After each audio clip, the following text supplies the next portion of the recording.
Hello and welcome to Umber Dreams Archives. I'm glad you've joined me, ready to slow down, breathe deeply, and let your thoughts drift back through the quiet corridors of time. This is your moment to leave the noise of the day behind and step gently into the stone enclosures of a forgotten empire, where walls rose without mortar, where gold flowed like water, and where African kings commanded trade routes that stretched across oceans. Each episode here isn't just about dates and battles. It's about the lives lived, the truths buried by colonial lies, the civilizations that rose in places the world chose to forget. If you enjoy these quiet journeys, a like and a subscribe help keep this channel alive. But for now, you don't need to do anything but listen. There is a place in the highlands of southern Africa where stone walls rise 30 feet high, built without mortar, without cement, without any binding agent, except the skill of the hands that placed each granite block so precisely that even after 700 years, you cannot slip a blade between them. These walls form circles and enclosures, towers and passages, creating a complex so vast, so sophisticated, so undeniably magnificent that when Europeans first saw it, they could not believe what their eyes told them. This place is Great Zimbabwe, and it is the largest ancient structure in sub-Saharan Africa, a monument to a civilization that flourished for 3 centuries, that controlled the gold trade from the African interior to the ports of the Indian Ocean, that built a city of stone when most of medieval Europe was still building in wood.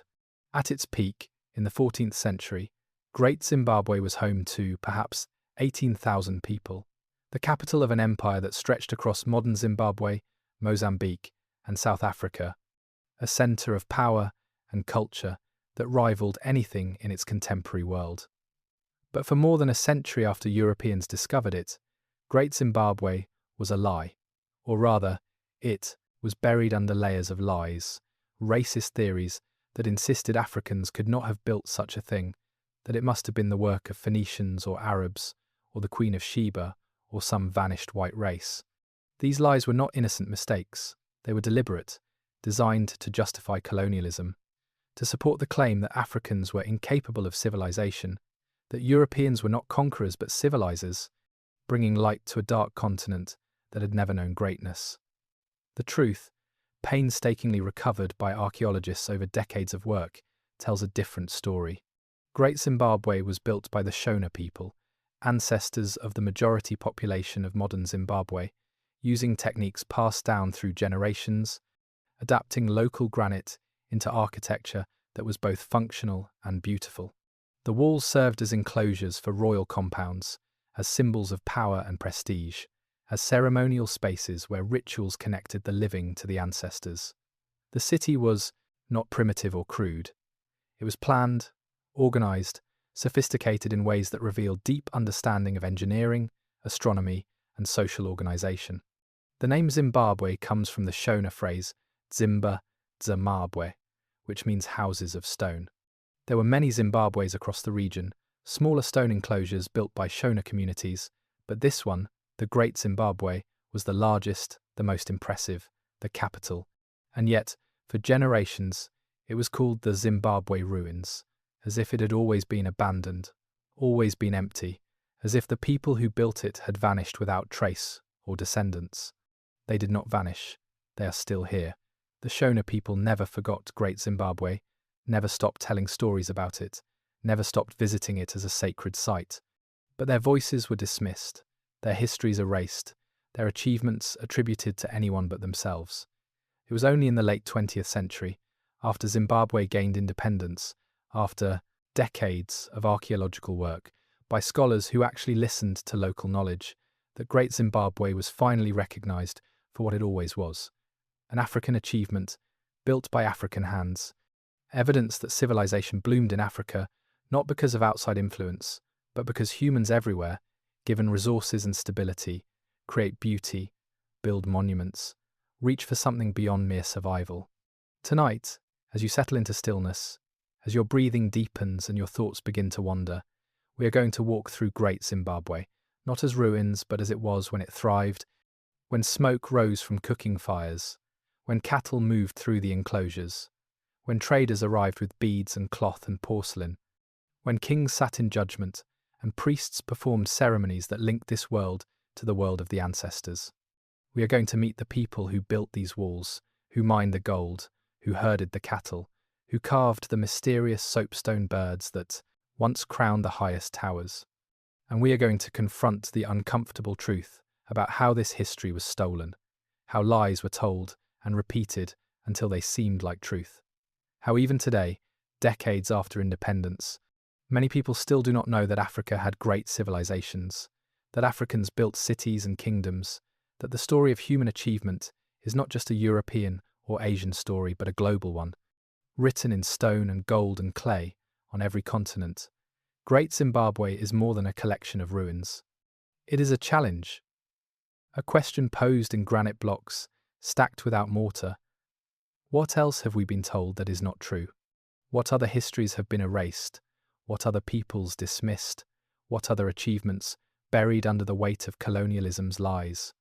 The walls still stand, patient and silent, waiting for us to finally see them clearly, to acknowledge what they represent, to give credit where credit has always been due. So let us begin. Let us walk through the stone passages, past the conical tower that rises like a monument to ambition, through the great enclosure where kings once ruled, into the world of Great Zimbabwe when it was not forgotten but famous, not abandoned but alive, not a mystery but a home. The journey is long, but it is necessary. Because until we understand what was built here, and why, and by whom, we cannot understand the full story of human civilization. Welcome to Great Zimbabwe. Welcome to the truth. Before there was Great Zimbabwe, before there were stone walls rising from the plateau, before there was an empire, there was gold. Southern Africa in the 11th century was a land of high grasslands and river valleys, of granite hills weathered into dramatic formations, of soils rich with minerals that had been forming for millions of years. The climate was subtropical, warm and relatively dry, perfect for cattle herding, with enough rainfall to support agriculture in the valleys. This was not the Africa of European imagination, not jungle or desert, but a landscape of rolling hills, scattered trees, clear streams, and endless sky. And beneath this landscape, woven through the ancient rock, were veins of gold. The Shona people, Bantu-speaking farmers and herders who had migrated into the region centuries earlier, knew about the gold. They mined it using simple techniques, following surface deposits, digging shallow pits, extracting ore that could be smelted in small furnaces. The gold was not particularly pure, often alloyed with other metals, but it was plentiful, and more importantly, it was valuable to people who lived very far away.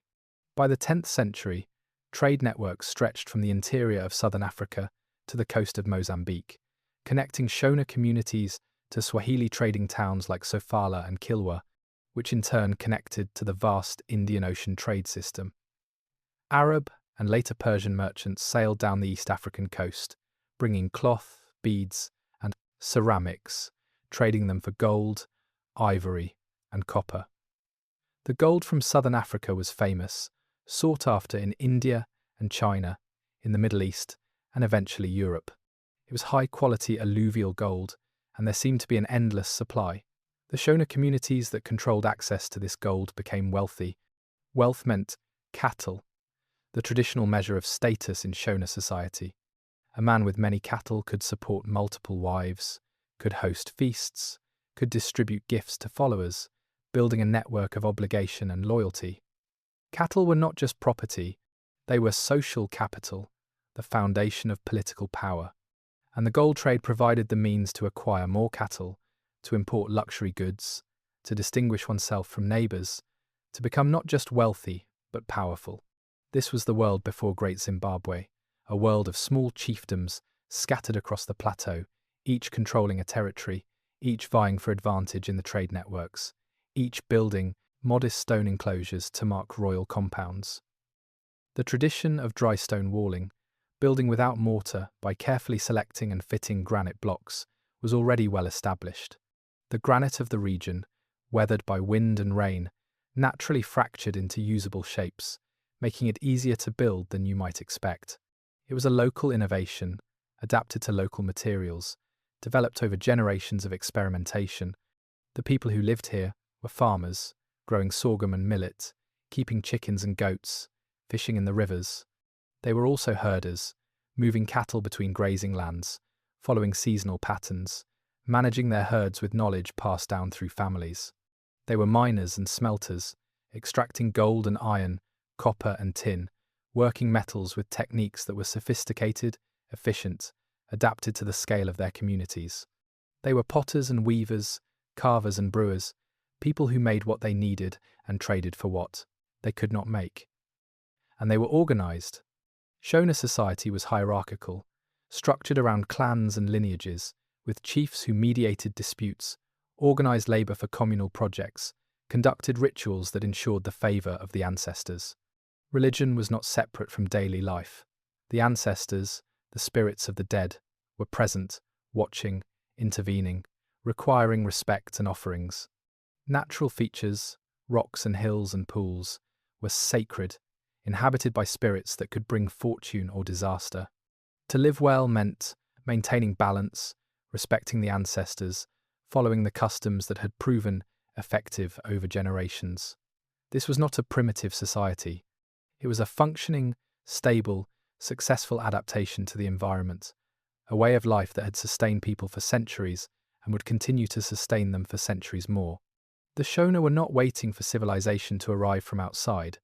They had their own civilization, their own ways of organizing life, their own achievements and aspirations. But around the 11th century, something changed. Perhaps it was a particularly ambitious chief, someone who saw the potential to consolidate power, to unite several chiefdoms under his authority. Perhaps it was a shift in trade patterns, a new route, a new demand for gold that created opportunities for those who could supply it in volume. Perhaps it was a religious movement, a prophet or priest who claimed divine sanction for a new order. We do not know the exact trigger, the specific moment when the decision was made, but we know what happened.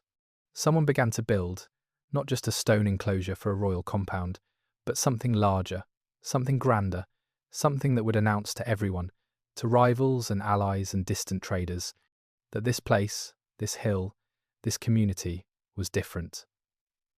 They began to build Great Zimbabwe. The construction was gradual, spanning generations. The first structures were modest, built on a hill that commanded views across the valley, a natural defensive position that also had symbolic significance. The hill was steep, rocky, difficult to access, perfect for a sacred space, for a place where the chief could commune with the ancestors, where rituals could be performed away from ordinary eyes.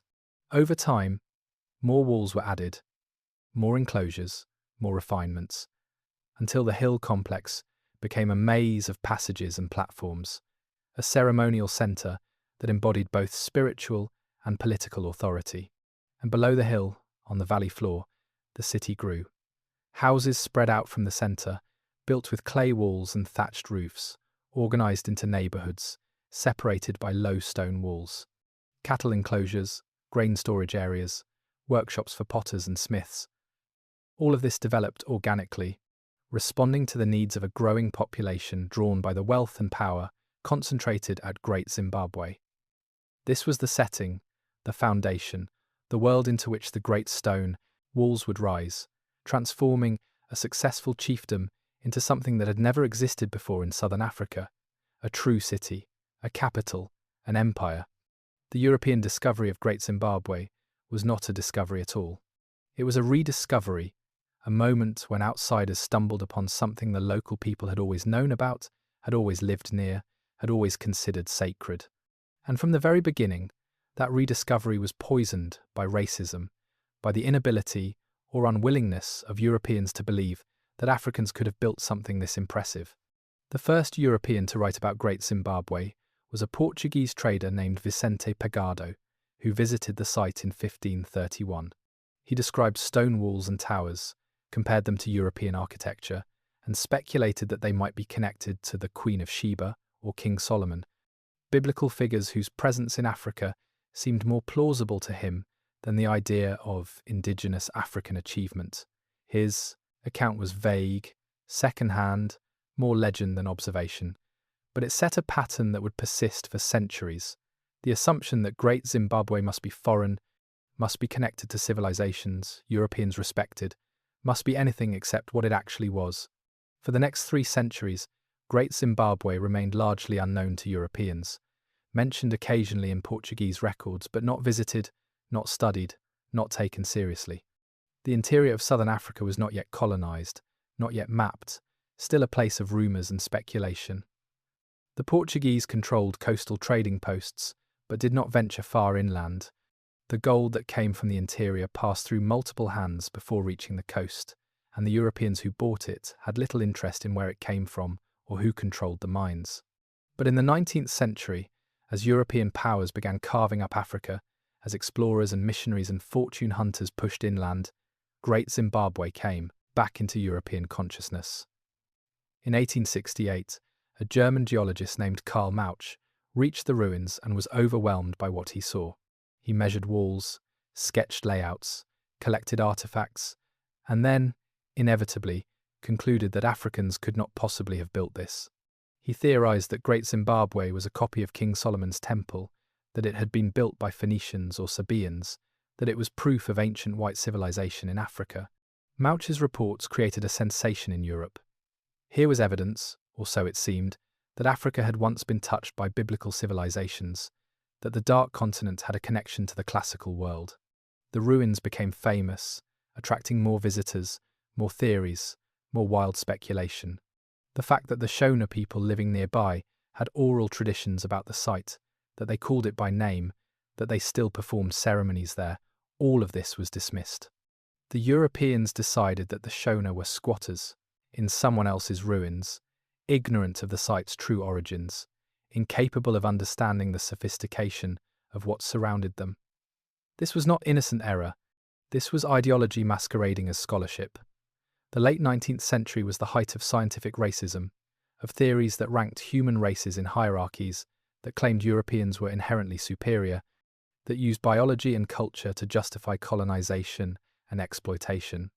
Admitting that Africans had built Great Zimbabwe would undermine the entire colonial project, would suggest that Africans were capable of civilization, that they had histories and achievements worth respecting. So the evidence was ignored, the local voices silenced, and the lies repeated until they seemed like truth. In 1890, a British adventurer named Theodore Bent excavated at Great Zimbabwe, supposedly looking for evidence of Phoenician origins. He dug trenches through the site, disturbed burials, removed artifacts, and concluded that the ruins were indeed ancient and foreign. He found Arab coins, Chinese porcelain, glass beads from India, all of which he interpreted as proof of foreign builders, rather than evidence of trade. The idea that Africans could have been sophisticated traders, participants in a global economy, was apparently unthinkable. The real damage came in 1905, when a journalist and amateur archaeologist named Richard Hall was hired by a mining company to clear Great Zimbabwe of debris.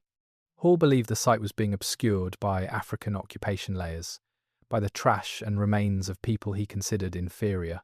So he systematically removed anything he considered non-ancient, digging out 6 feet of archaeological deposits, destroying evidence of how the site had been used over centuries, throwing away artifacts that did not fit his theory of ancient white builders.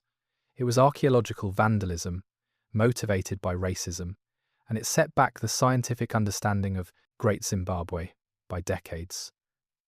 But slowly, painstakingly, real archaeology began to push back against the lies. In the 1920s and 30s, scholars like Gertrude Caton Thompson conducted careful, methodical excavations, recording stratigraphy, dating artifacts, comparing Great Zimbabwe to other sites in the region. She found pottery that was clearly Shona, not Phoenician or Arab. She found radiocarbon dates that placed the construction between 1100 and 1500, centuries after the supposed biblical connections. She found evidence of continuous occupation, of local architectural traditions, of development that made sense only if Great Zimbabwe was built by the people who'd always lived there. In 1929, Caton Thompson published her findings, concluding unequivocally that Great Zimbabwe was an indigenous African achievement, built by the ancestors of the Shona people. The evidence was overwhelming, irrefutable, based on rigorous scientific methods. And yet, even this was not enough to silence the racist theories.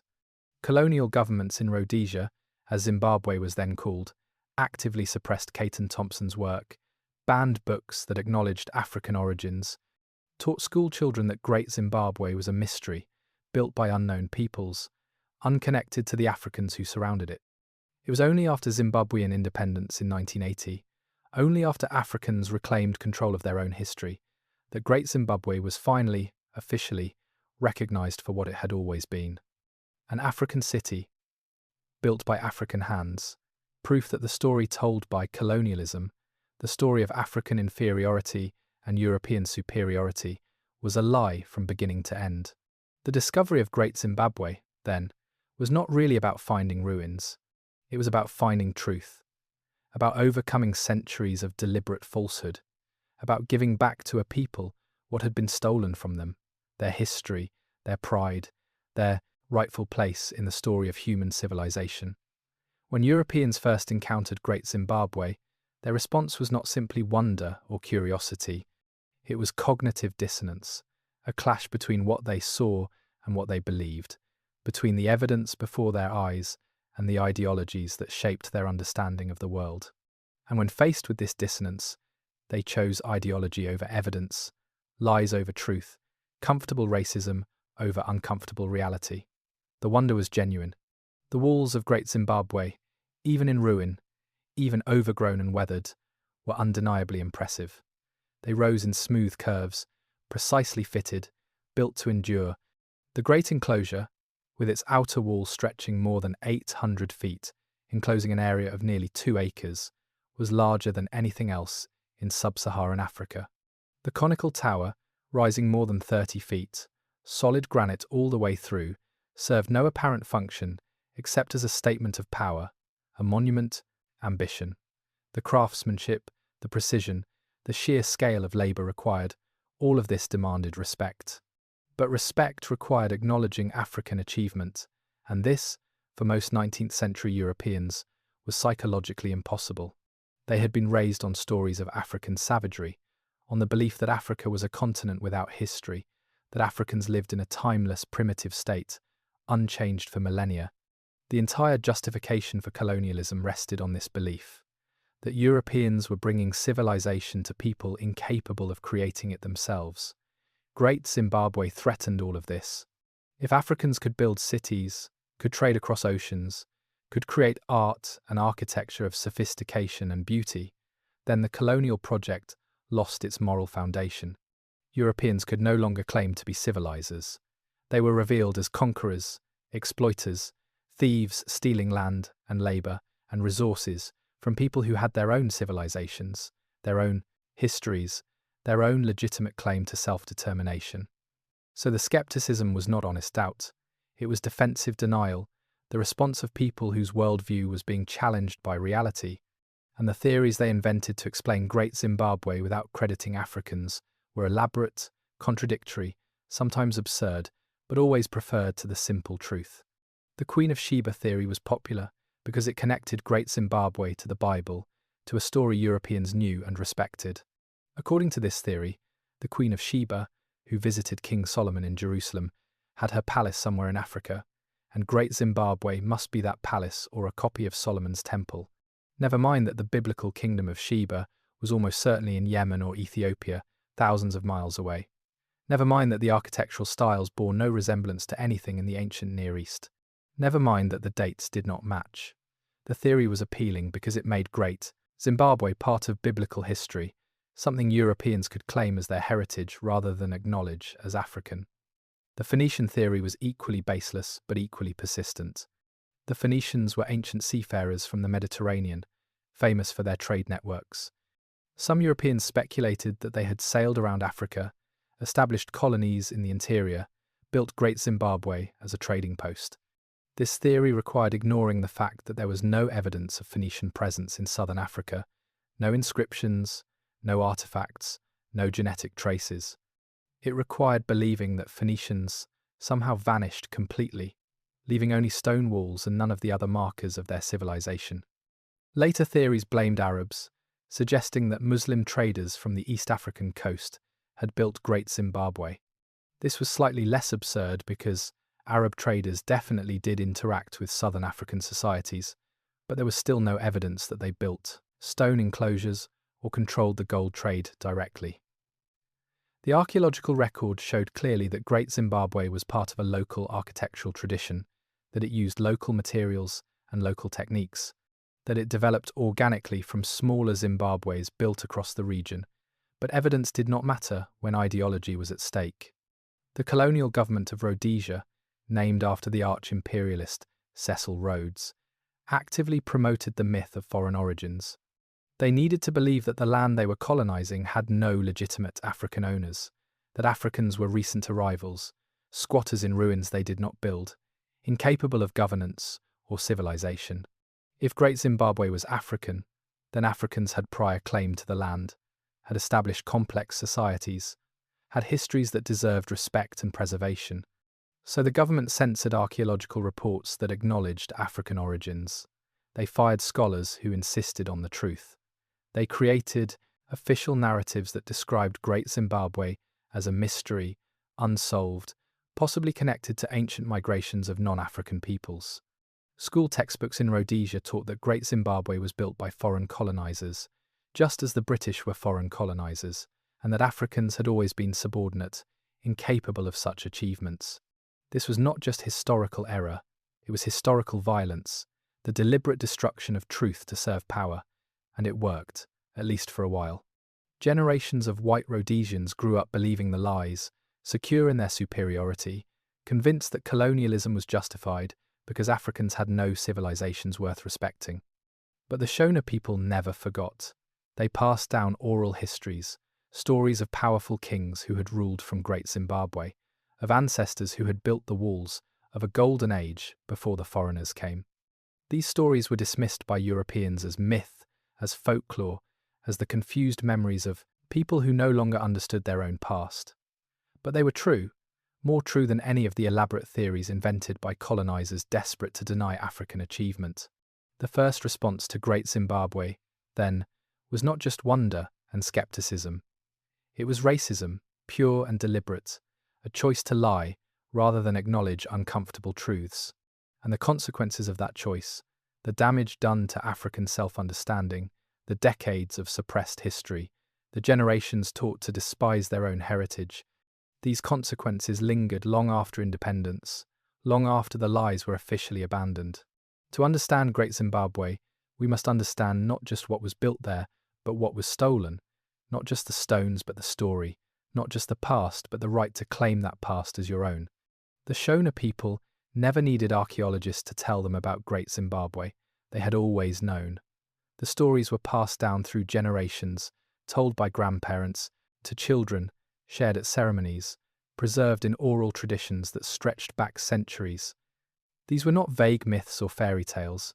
They were histories, specific and detailed, naming rulers, describing events, explaining how the great stone city came to be and why it eventually fell silent.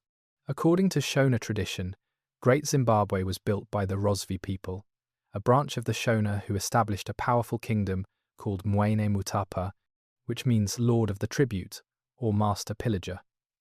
The first ruler was a king called Mutota, who built his capital at Great Zimbabwe and from there controlled the gold trade, the cattle herds, and the spiritual life of the region. His descendants ruled for generations, each one maintaining the stone enclosures, adding new walls, performing rituals that connected them to the ancestors and legitimized their authority. The tradition spoke of a sacred bird, carved from soapstone, that sat atop the highest towers and represented the king's connection to the spirit world. They spoke of rain-making ceremonies, of rituals performed to ensure cattle fertility, of the king as both political and religious leader, mediator between the living and the dead. They spoke of wealth beyond measure, of gold that flowed from the mines to the coast, of traders who came from across the oceans bringing beads and cloth and porcelain in exchange for African riches. And they spoke of decline, of a time when the rains failed, when the cattle died, when the people gradually moved away, abandoning the great stone city but carrying its memory with them, preserving the knowledge that their ancestors had built something magnificent, something that proved the Shona were not primitive or backward, but capable of greatness. For Europeans in the 19th and early 20th centuries, These oral traditions were dismissed as legends, unreliable, contaminated by time and imagination, inferior to written records. But the contradiction was this: there were no written records from Great Zimbabwe. The Shona did not have a writing system. Everything we know about the site comes either from archaeology or from oral tradition. And when archaeology finally became rigorous enough, scientific enough, free enough from racist assumptions, it confirmed what the oral traditions had been saying all along. The pottery found at Great Zimbabwe was Shona pottery, identical to ceramics made by Shona communities across the region, showing continuity of culture, clear evidence of who had lived there. The radiocarbon dates place the peak of Great Zimbabwe between 1200 and 1400, exactly the period the oral traditions described. The architectural techniques, the dry stone walling without mortar, matched techniques used in smaller Zimbabwes throughout Shona territory, showing that Great Zimbabwe was not an anomaly, but the culmination of a local building tradition. The soapstone birds the traditions mentioned were real. 8 of them were found at the site, carved from soft soapstone, stylized representations of eagles or fish eagles, mounted on tall columns that once stood atop the walls. These birds were not decorative. They were sacred objects, symbols of royal authority, possibly representations of ancestral spirits. When archaeologists showed these birds to Shona elders, the elders recognized them immediately, knew their significance, could explain their ceremonial use. The legends were not legends. They were memories, accurate and carefully preserved. But here is where the contradiction deepens, where legend and reality diverge not in facts, but in interpretation. The oral traditions presented Great Zimbabwe as a golden age, a time of prosperity and power, a civilization at its height, and in many ways, this was true.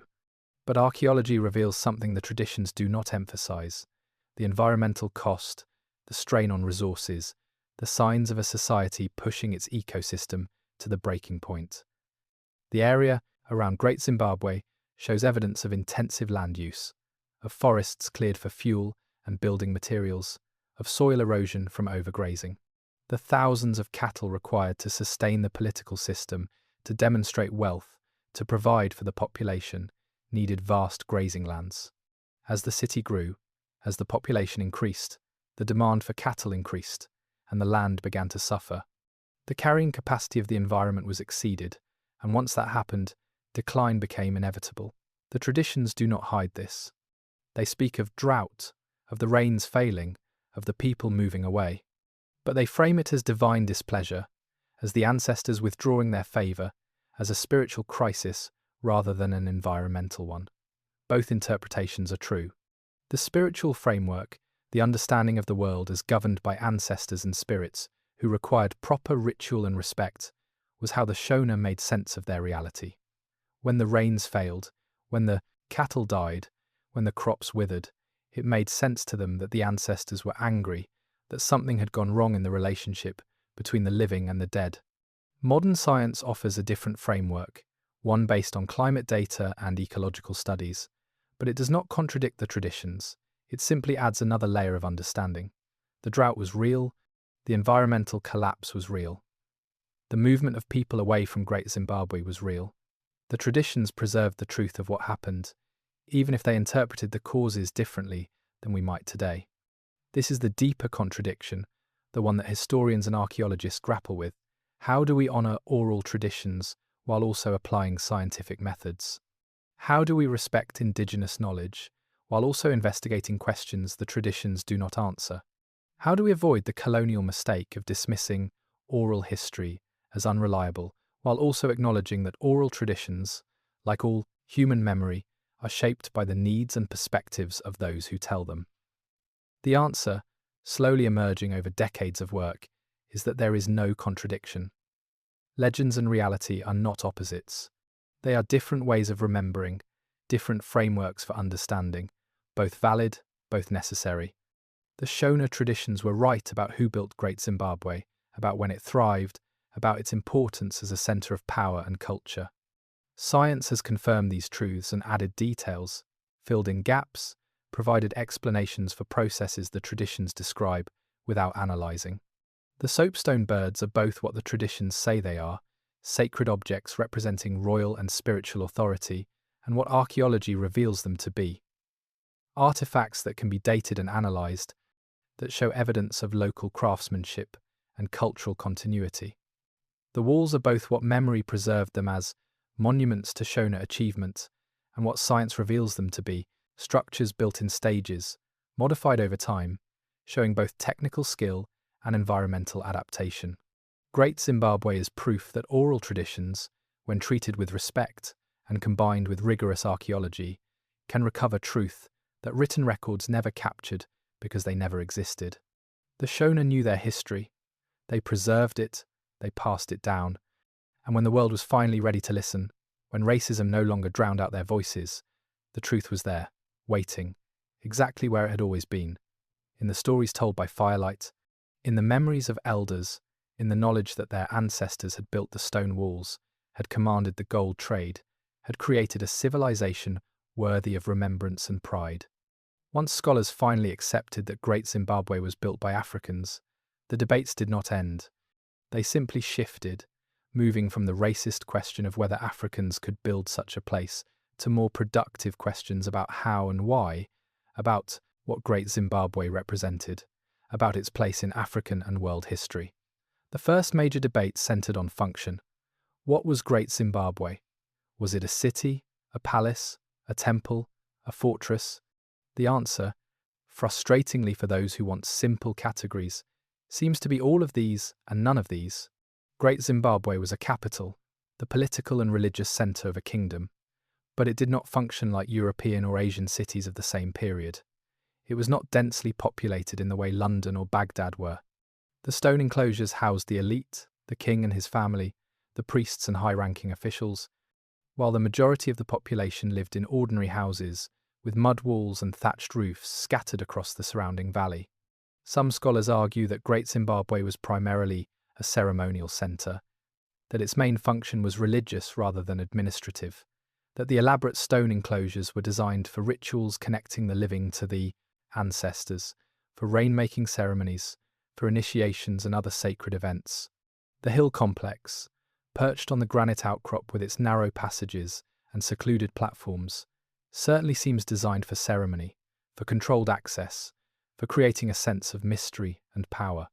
Others emphasize the economic function, arguing that Great Zimbabwe was first and foremost a trading center, strategically located to control the flow of gold from the interior mines to the coastal ports. The wealth of artifacts found at the site, the beads from India, the porcelain from China, the cloth from Persia, all of this suggests that Great Zimbabwe was plugged into a global economy, that its rulers grew wealthy by taxing or controlling trade, that the city's prosperity depended on maintaining these connections. A third theory focuses on cattle, arguing that Great Zimbabwe was the center of a cattle-keeping culture where wealth and status were measured in herds. The stone enclosures, according to this view, were primarily kraals, places to keep cattle safe and to display them as symbols of power. A king with many cattle could support many followers, could host feasts, could demonstrate his prosperity in ways that were immediately visible and culturally meaningful.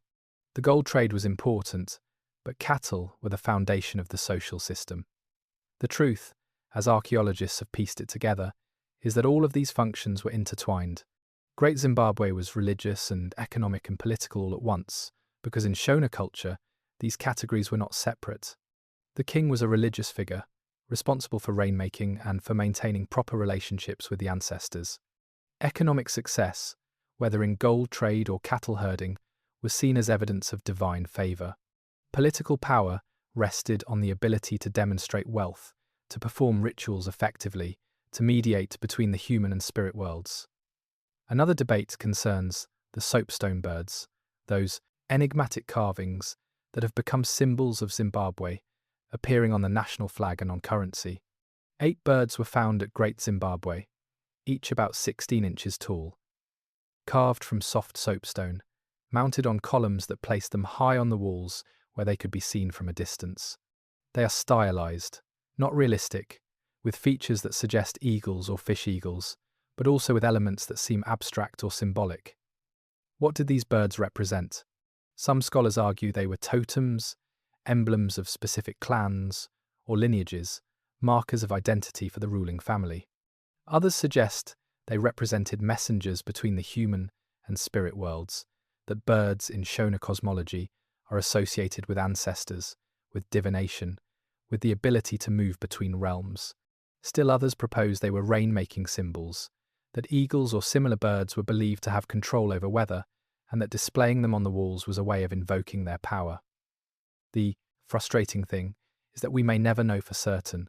The Shona elders, who might have explained the bird's significance in detail, are long dead, and while oral traditions preserve some knowledge, the specific meanings of objects used centuries ago are often lost. What we do know is that the birds were important, that they required considerable skill to carve, that they were placed in prominent positions, and that when Great Zimbabwe was abandoned, they were left behind, suggesting that their power was tied to the place itself, that they could not be moved without losing their efficacy.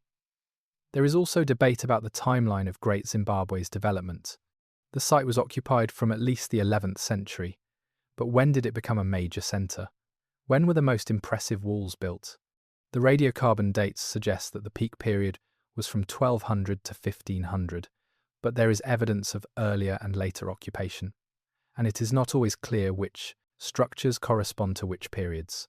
Some archaeologists argue for a gradual development, with the site growing slowly over centuries as local chiefdoms consolidated into larger kingdoms. Others propose a more dramatic transformation, suggesting that around 1200 a powerful ruler emerged, who centralized authority, mobilized labor on an unprecedented scale, and transformed a modest settlement into a major capital within a few generations. The evidence supports both interpretations to some degree. There are signs of gradual development, of walls built in phases, of modifications and additions over time. But there are also signs of coordinated planning, of large-scale projects that must have required centralized authority and organized labor.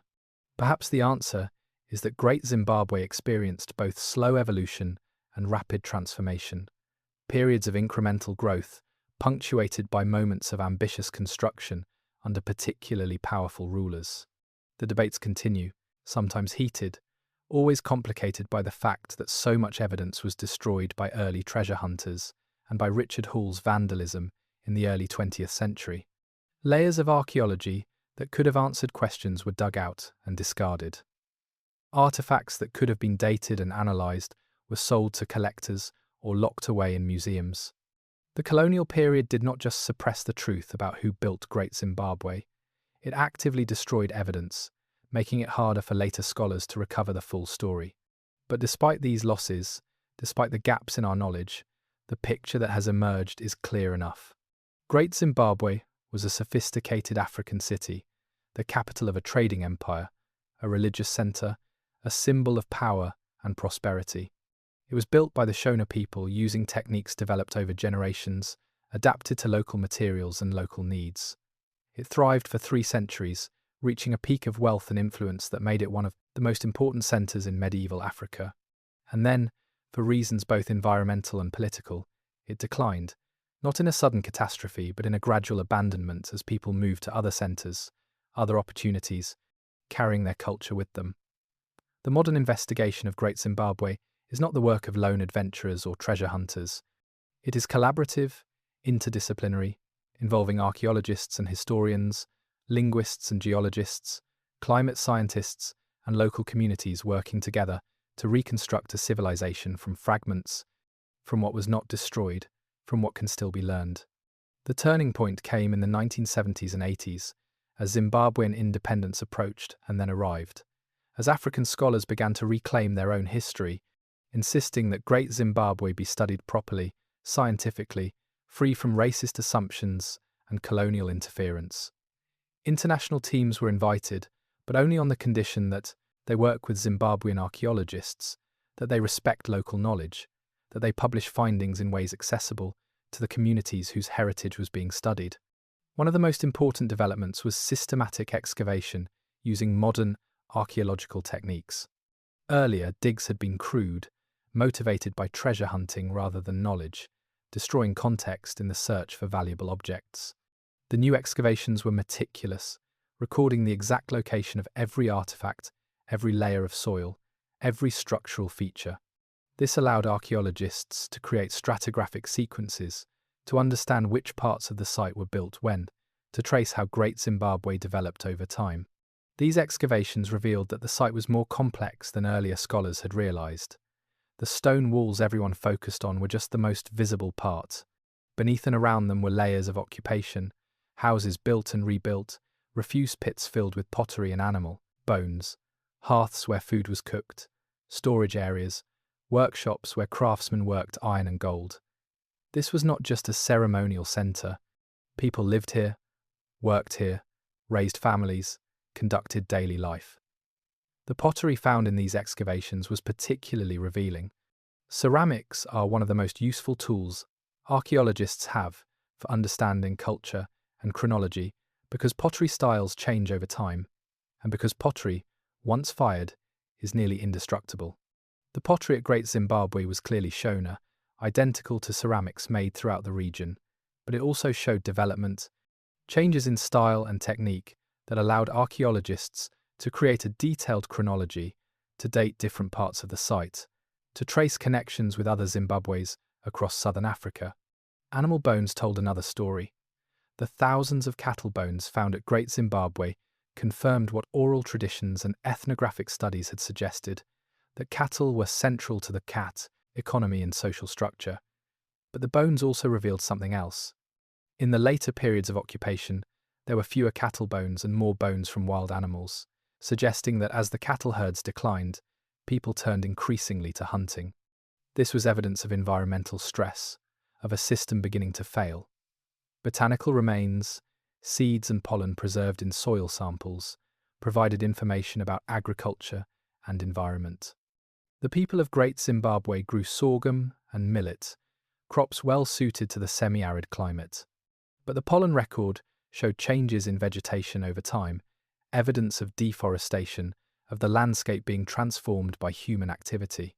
The forests that once surrounded Great Zimbabwe were cleared for firewood, for building materials, for creating grazing land, and once they were gone, the microclimate changed, erosion increased, and the land became less productive. Metallurgical analysis revealed sophisticated ironworking technology. The Shona were expert smiths, producing tools and weapons, agricultural implements, ceremonial objects. They also worked gold, though on a smaller scale, melting it in crucibles, working it into beads and wire, and thin sheets that could be used for decoration. The gold found at Great Zimbabwe was not elaborate jewellery. It was simple, utilitarian, suggesting that most of the gold mined in the region was exported, traded for goods from the coast. And speaking of trade goods, the artifacts from across the Indian Ocean world were crucial evidence. Glass beads from India, made in specific styles that can be dated, helped establish the chronology of Great Zimbabwe. Chinese porcelain, particularly celadon ware from the Song and Ming dynasties, showed that trade networks stretched all the way to East Asia. Arab coins, though rare, proved that merchants from the Islamic world were involved in the trade. Cloth, which does not survive in the archaeological record, is mentioned in Portuguese. Accounts, fine cotton and silk that was highly valued in the African interior. But perhaps the most revolutionary investigative tool has been remote sensing. In the 21st century, archaeologists began using satellite imagery, aerial photography, and ground-penetrating radar to map features invisible from the surface. These technologies revealed that Great Zimbabwe was even larger than previously thought, that the stone enclosures were surrounded by a vast settlement area, that there were smaller Zimbabwes scattered across the landscape, all connected by roads and paths. LiDAR, the laser scanning technology that proved so valuable at Angkor, has not yet been extensively used at Great Zimbabwe, but preliminary surveys suggest it could reveal buried structures, ancient field systems, the full extent of the urban area. The investigation is ongoing, with new technologies promising new insights, new questions generating new excavations. Oral history projects have also been crucial. Anthropologists and historians have worked with Shona elders, recording traditional knowledge about Great Zimbabwe, about royal lineages, about ceremonies and customs that might shed light on how the site functioned. This work is urgent because the generation that remembers the old ways that learned directly from grandparents who learned from their grandparents, is passing away. Once they are gone, certain kinds of knowledge will be lost forever. The investigation has also involved confronting the damage done by colonialism. Artifacts looted from Great Zimbabwe during the colonial period are scattered in museums across Europe and North America. There have been efforts to catalogue these objects, to understand what was taken, to make the case for repatriation. Some artifacts have been returned, but many remain in foreign collections, symbols of theft that continues to wound. Piecing together the truth about Great Zimbabwe is not just an academic exercise, it is an act of recovery, of restoration, of giving back to a people what colonialism tried to steal: their history, their pride, their rightful place in the story of human civilization. The investigation continues, each new discovery adding detail, complicating the narrative, reminding us how much we still do not know. But the fundamental truth is no longer in doubt. Great Zimbabwe was built by Africans, thrived through African ingenuity and labour, and stands as proof that civilization bloomed in Africa, not because of outside influence, but because humans everywhere, given resources and opportunity, create, build, aspire towards something greater than mere survival. Walk through Great Zimbabwe today, and you are walking through a library written not in words but in stone and earth, in artifacts and architecture, in traces left by people who lived here 6, 7, 800 years ago. Every fragment tells a story. Every wall embodies a decision. And when you piece it all together, you see not just a ruin, but a world complete and complex, as real as any city standing today. The most obvious evidence is the stone walls themselves. More than 900 individual structures have been identified across the site, from the massive enclosures of the hill complex and the Great Enclosure to smaller walls marking lesser compounds. The walls range from 10 to 30 feet in height, from 3 to 17 feet in thickness, all built without mortar, using granite blocks that fit together so precisely that many sections have survived 7 centuries of weathering, earthquake, and tree root penetration without collapsing. The granite used for construction came from the surrounding hills, where natural weathering creates exfoliated slabs that can be easily shaped and stacked. The builders selected blocks carefully, choosing pieces that would fit together naturally, sometimes trimming them with stone hammers to create better alignment. The walls show evidence of planning, of understanding load, distribution, of techniques like corbelling and battering that increase stability. This was not casual construction. This was engineering, informed by generations of experience, refined through trial and error. The Great Enclosure, the largest and most impressive structure, has an outer wall that runs for over 800 feet in an elliptical shape, enclosing nearly 2 acres. This wall is up to 36 feet high in places and 17 feet thick at the base, narrowing as it rises.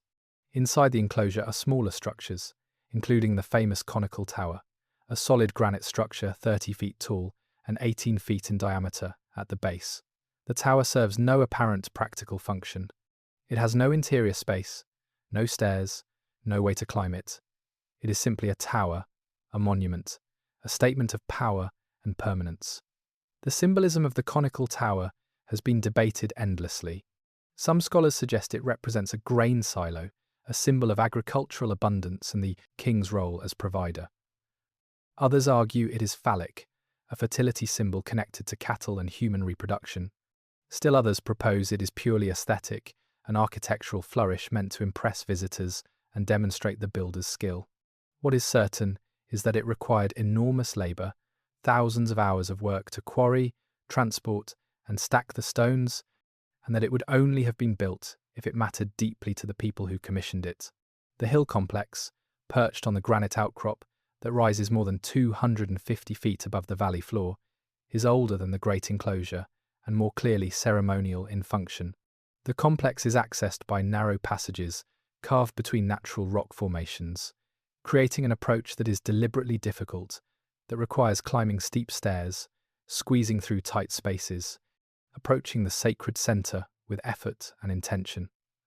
At the top are a series of enclosures connected by passages, platforms that overlook the valley, and evidence of ritual activity, including the remains of the soapstone bird sculptures.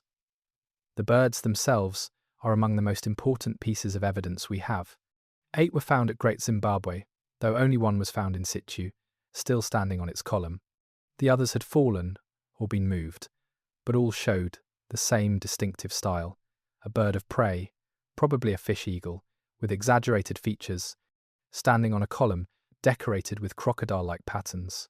These birds were carved from soapstone, a relatively soft rock that is easy to work, but also fragile, requiring care and skill to shape without breaking. When European looters found these birds, they sold them or took them as souvenirs. Some ended up in museums. One was returned to Rhodes as a gift and kept in his house until his death. After Zimbabwean independence, there were efforts to recover the birds, to bring them home, and several have been repatriated. They now stand in museums in Zimbabwe, symbols of national identity appearing on the flag and currency, representing the connection between modern Zimbabwe and its ancient past. The trade goods found at Great Zimbabwe are equally significant evidence. Thousands of glass beads, made in India and dating from the 9th to the 15th centuries, show continuous trade connections over hundreds of years. The beads come in different colours and styles, with certain types appearing in specific archaeological layers, allowing them to be used for dating. Blue beads were common in the earlier periods, while later periods show more variety, suggesting changing trade networks or changing preferences. Chinese porcelain, particularly celadon ware with its distinctive green glaze, provides even more precise dating because Chinese ceramic styles changed frequently and are well documented. The porcelain found at Great Zimbabwe dates mostly from the 14th and 15th centuries, confirming that this was the peak period of trade when Great Zimbabwe was at its most prosperous and connected to the wider world. Arab coins, though rare, have been found at the site and at related settlements nearby. These coins, minted in Kilwa and other East African ports, prove that the trade network connected Great Zimbabwe to the Islamic world, that merchants from the Middle East were involved in the exchange of African gold for Indian and Chinese goods. But perhaps the most telling evidence is what is not there. Despite the wealth that clearly flowed through Great Zimbabwe, despite centuries of occupation, there is remarkably little evidence of military conflict. The walls, impressive as they are not defensive. They have no battlements, no arrow slits, no murder holes. They are not located on easily defensible positions, except where natural topography made such positions unavoidable. Great Zimbabwe was not a fortress. It was a capital, and its power came not from military might but from control of trade, from religious authority, from the ability to organize labor and command loyalty. The evidence, then, paints a picture of a society that thrived on trade, that valued cattle and gold, that built in stone to demonstrate permanence and power, that connected local African traditions with global trade networks, creating something unique, something that had never existed before in this part of the world. The fragments are incomplete, the full picture forever obscured by time and colonial vandalism. But what remains is enough to prove that Great Zimbabwe was real, that it mattered, that it stands as one of the great achievements of medieval Africa, worthy of study, worthy of preservation, worthy of pride. The deeper mystery of Great Zimbabwe is not about who built it or when, or even how. Those questions, for all the colonial lies and racist theories, have been answered. The deeper mystery is about power, about how a landlocked kingdom in southern Africa, far from any coast, without a navigable river, without access to the sea, managed to become one of the wealthiest and most influential polities in medieval Africa, controlling trade networks that stretched across the Indian Ocean, commanding resources on a scale that allowed the construction of monuments rivaling anything in the contemporary world. The answer lies in gold, and in the geographical accident that placed Great Zimbabwe at the nexus of trade routes, connecting the gold fields of the interior to the ports of the East African coast. Gold had been mined in southern Africa for centuries before Great Zimbabwe rose to prominence. Small-scale mining, individuals and families digging shallow pits, following surface deposits, extracting ore that could be smelted in simple furnaces. This was widespread across the region. The gold was not particularly pure, often mixed with other minerals, but it was plentiful, and it was valuable. Arab and later Persian merchants sailing the East African coast were willing to trade cloth, beads, and ceramics for African gold, which they then sold in India, in China, in the Middle East, in Europe. But the trade was difficult. The gold fields were inland, sometimes hundreds of miles from the coast. The miners who extracted the gold were not the same people who traded it to the coast. There were intermediaries, multiple layers of exchange, each one taking a cut, each one adding to the price. The coastal merchants wanted direct access to the gold, but the interior peoples were reluctant to give it, knowing that control of the gold meant control of the trade. Great Zimbabwe rose to power by positioning itself as the essential intermediary, the place where gold from multiple mining regions was collected, where it could be stored securely, where it could be taxed and controlled before being sent to the coast. The rulers of Great Zimbabwe did not mine gold themselves, at least not exclusively. They controlled access to the miners, collected tribute from them, organized the transport of gold to trading centers, and took a percentage of everything that moved through their territory. This was not tribute extraction through military conquest, though there was certainly some of that. It was more sophisticated, more subtle. The rulers of Great Zimbabwe offered services: security for traders traveling dangerous routes, religious rituals that ensured rain and cattle fertility, adjudication of disputes, organization of markets where gold could be exchanged for trade goods. In return, they took a cut, and over time, as Great Zimbabwe grew wealthier and more powerful, that cut became an obligation, a tax that everyone paid because the alternative was being excluded from the trade network entirely. The stone walls, impressive as they are as architecture, served an important economic function. They marked boundaries, designated spaces where certain activities could occur, created controlled access points where goods could be monitored and taxed. The Great Enclosure, with its single entrance and high walls, was likely a secure storage area, a treasury where gold and trade goods were kept under guard. The hill complex, with its difficult access and secluded platforms, was where the king met with important visitors, where trade negotiations were conducted, where deals were sealed with ritual and ceremony. But here is what they never told us, what colonial historians either did not understand or deliberately obscured. This system only worked because it was accepted as legitimate. The rulers of Great Zimbabwe could not maintain power through force alone. They had to offer something, had to justify their authority, had to create a social order that people accepted even when it required them to give up a portion of their wealth. And they did this through religion, through the ancestor cult that was central to Shona spirituality. The king at Great Zimbabwe was not just a political leader, he was a religious figure, responsible for performing rituals that ensured the favour of the ancestors, that brought rain in the right season, that made cattle fertile, that protected people from disease and disaster. These rituals required the stone enclosures, required the sacred birds, required the hill complex with its connection to the spirit world. To pay tribute to the king was not just political obligation, it was religious duty, a way of supporting the rituals that benefited everyone. This is the deeper mystery. How the political and the spiritual, the economic and the religious, were woven together so tightly that they could not be separated, that to challenge one was to challenge all, that the system sustained itself not through coercion but through consensus, through the shared belief that this was how things should be, how they had always been, how the ancestors wanted them to be. The trade goods that flowed into Great Zimbabwe, the beads and cloth and porcelain, were not just luxuries for the elite. They were redistributed, given as gifts to subordinate chiefs, used to pay followers, distributed at feasts and ceremonies. This created networks of obligation, chains of loyalty that extended across the kingdom. A local chief who received gifts from the king was expected to reciprocate with cattle or grain or labour, and this reciprocity, repeated across hundreds of relationships, created a social fabric that held the kingdom together. But the system was fragile, dependent on the continued flow of trade, on the willingness of miners to pay tribute, on the ability of the king to perform rituals effectively. When any of these elements faltered, when trade routes shifted, when droughts came and rituals seemed ineffective, when alternative centres emerged offering better terms, the system could unravel quickly. And this is what happened.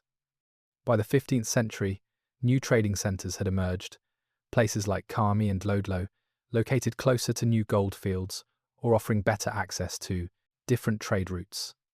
The Portuguese, arriving on the East African coast, disrupted the old Arab trade networks, created new opportunities and new competition. The environmental degradation around Great Zimbabwe, the deforestation and overgrazing, made the area less productive, less able to support a large population. The rulers of Great Zimbabwe tried to adapt, to maintain their position, to assert their authority. But the deeper mystery reveals the deeper truth. Power built on trade is always vulnerable to shifts in trade routes. Power built on religion is always vulnerable to ritual failure. Power built on consensus is always vulnerable to changing beliefs. Great Zimbabwe did not fall to conquest. It faded as people chose other centres, other kings, other places where the balance of political, economic, and spiritual power seemed more favourable. What they never told us is that Great Zimbabwe was not an isolated mystery, but part of a larger pattern, that African kingdoms rose and fell according to the same dynamics as kingdoms everywhere, that the Shona were not primitive peoples waiting for civilization, but sophisticated political actors making rational choices about where to live, whom to follow, how to organize their societies. The stone walls remain, impressive and mute, but the deeper mystery they embody is about power and legitimacy, about how societies hold themselves together and why they sometimes fall apart, about the universal human challenge of creating order in a world that constantly changes. In the early 14th century, somewhere around 1300, a ruler at Great Zimbabwe made a decision that would define the city's legacy forever. He ordered the construction of the Great Enclosure, the massive elliptical wall that would become the most recognizable symbol of the site, the largest ancient structure south of the Sahara, a monument that announced to the world that Great Zimbabwe was not just another Zimbabwe, not just another chiefdom, but something unprecedented, something that demanded to be recognized as a power on par with the greatest kingdoms of Africa or anywhere else.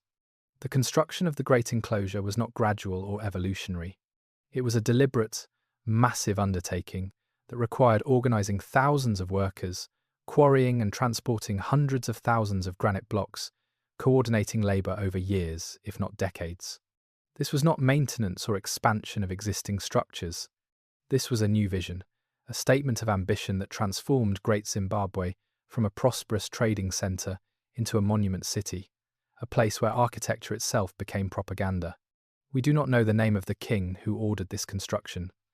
The Shona did not have writing, and the oral traditions that might have preserved his name have been lost or garbled through centuries of transmission. But we know he existed, and we know he must have been powerful, charismatic, capable of mobilizing resources on an unprecedented scale. Perhaps he was a particularly successful trader, someone who had accumulated enormous wealth through controlling the gold trade. Perhaps he was a gifted religious leader, someone whose rituals seemed particularly effective, whose connection to the ancestors seemed particularly strong. Perhaps he was a military leader who had conquered neighboring chiefdoms and now needed to demonstrate his supremacy through architecture.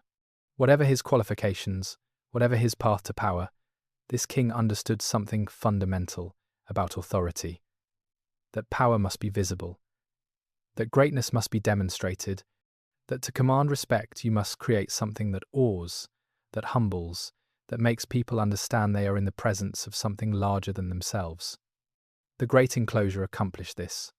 Its outer wall, running for more than 800 feet, rising more than 30 feet, built with such precision that no mortar was needed, created an immediate impression of permanence, of sophistication, of resources marshalled and directed with absolute control.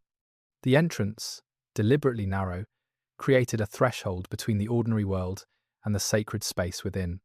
To enter the Great Enclosure was to enter the king's domain, to submit to his authority, to acknowledge his power. Inside, the conical tower, rising solid and inexplicable, served no practical purpose except to exist, to be there, to demonstrate that the king could command labor, to create something purely symbolic, something that served no function except to announce that he was powerful enough to build without needing to justify efficiency or utility. This was architecture as pure expression of will, and it worked. Visitors from distant kingdoms, traders from the coast, subordinate chiefs, all would have understood the message. This king, this place, was not to be trifled with. But the construction of the Great Enclosure was also a turning point in a different sense, the moment when Great Zimbabwe reached the apex of its trajectory and began, almost imperceptibly, to decline. Because the resources required to build the Great Enclosure, the thousands of workers, the diversion of labour from agriculture and herding, the deforestation to fuel the cooking fires that fed the workers, all of this strained the environment, stressed the economy, created imbalances that would take generations to fully manifest, but that began in this moment of greatest ambition. The forests around Great Zimbabwe were already depleted, cut for firewood and building materials over centuries of occupation. The construction of the Great Enclosure accelerated this deforestation. Trees that might have taken decades to grow were cut in weeks. The hillsides, once covered with vegetation that held soil in place and regulated water flow, became bare. Erosion increased. The streams that fed the valley began to carry more sediment, less water. The microclimate changed, becoming hotter, drier, less predictable. The cattle herds, already large, grew larger as the king demonstrated his wealth, as subordinate chiefs tried to emulate him, as the culture became increasingly focused on cattle as the measure of status and success. But cattle require grazing land, and grazing land was limited. As the herds grew, the land became overgrazed. The grasses that had sustained herds for generations were cropped too short, could not regenerate, were replaced by less nutritious species or by bare earth. The carrying capacity of the land was exceeded, and once that happened, the system began to fail. The king who built the Great Enclosure could not have known this. He saw only success, only growth, only the evidence that his reign was blessed by the ancestors, that Great Zimbabwe was reaching heights never before achieved. And in a sense, he was right. The 14th century was the peak of Great Zimbabwe's power and prosperity. Trade was at its height. The city's population may have reached 18,000, the largest urban centre in southern Africa. Wealth flowed in from the gold mines, from cattle tribute, from taxes on trade. The stone walls rose higher, more elaborate, more impressive, but peaks are followed by declines. This is not a moral judgment, not divine punishment for hubris, just the reality of systems that depend on finite resources. Great Zimbabwe had succeeded by exploiting its environment intelligently, by managing resources carefully, by maintaining balance between human needs and ecological capacity. But the construction of the Great Enclosure represented a shift, a move from sustainable exploitation to overexploitation, from balance to excess. The consequences were not immediate. The king who built the Great Enclosure likely died believing his reign had been successful, that he had secured Great Zimbabwe's place in history, that future generations would honour his memory, and in a way, they do. The Great Enclosure stands as his monument, proof of what Great Zimbabwe achieved at its height. But it also stands as evidence of the turning point, the moment when ambition exceeded sustainability, when the desire for greatness pushed the system past the point of no return.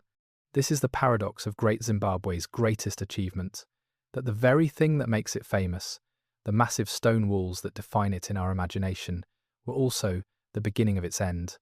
Not because building them was wrong, but because building them required resources the environment could not indefinitely provide.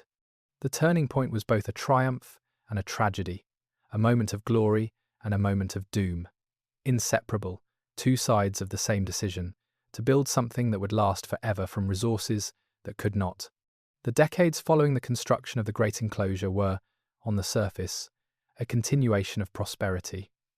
Trade goods continued to flow into Great Zimbabwe, beads and porcelain accumulating in the Dosingless archaeological record, evidence that connections to the coast remained strong.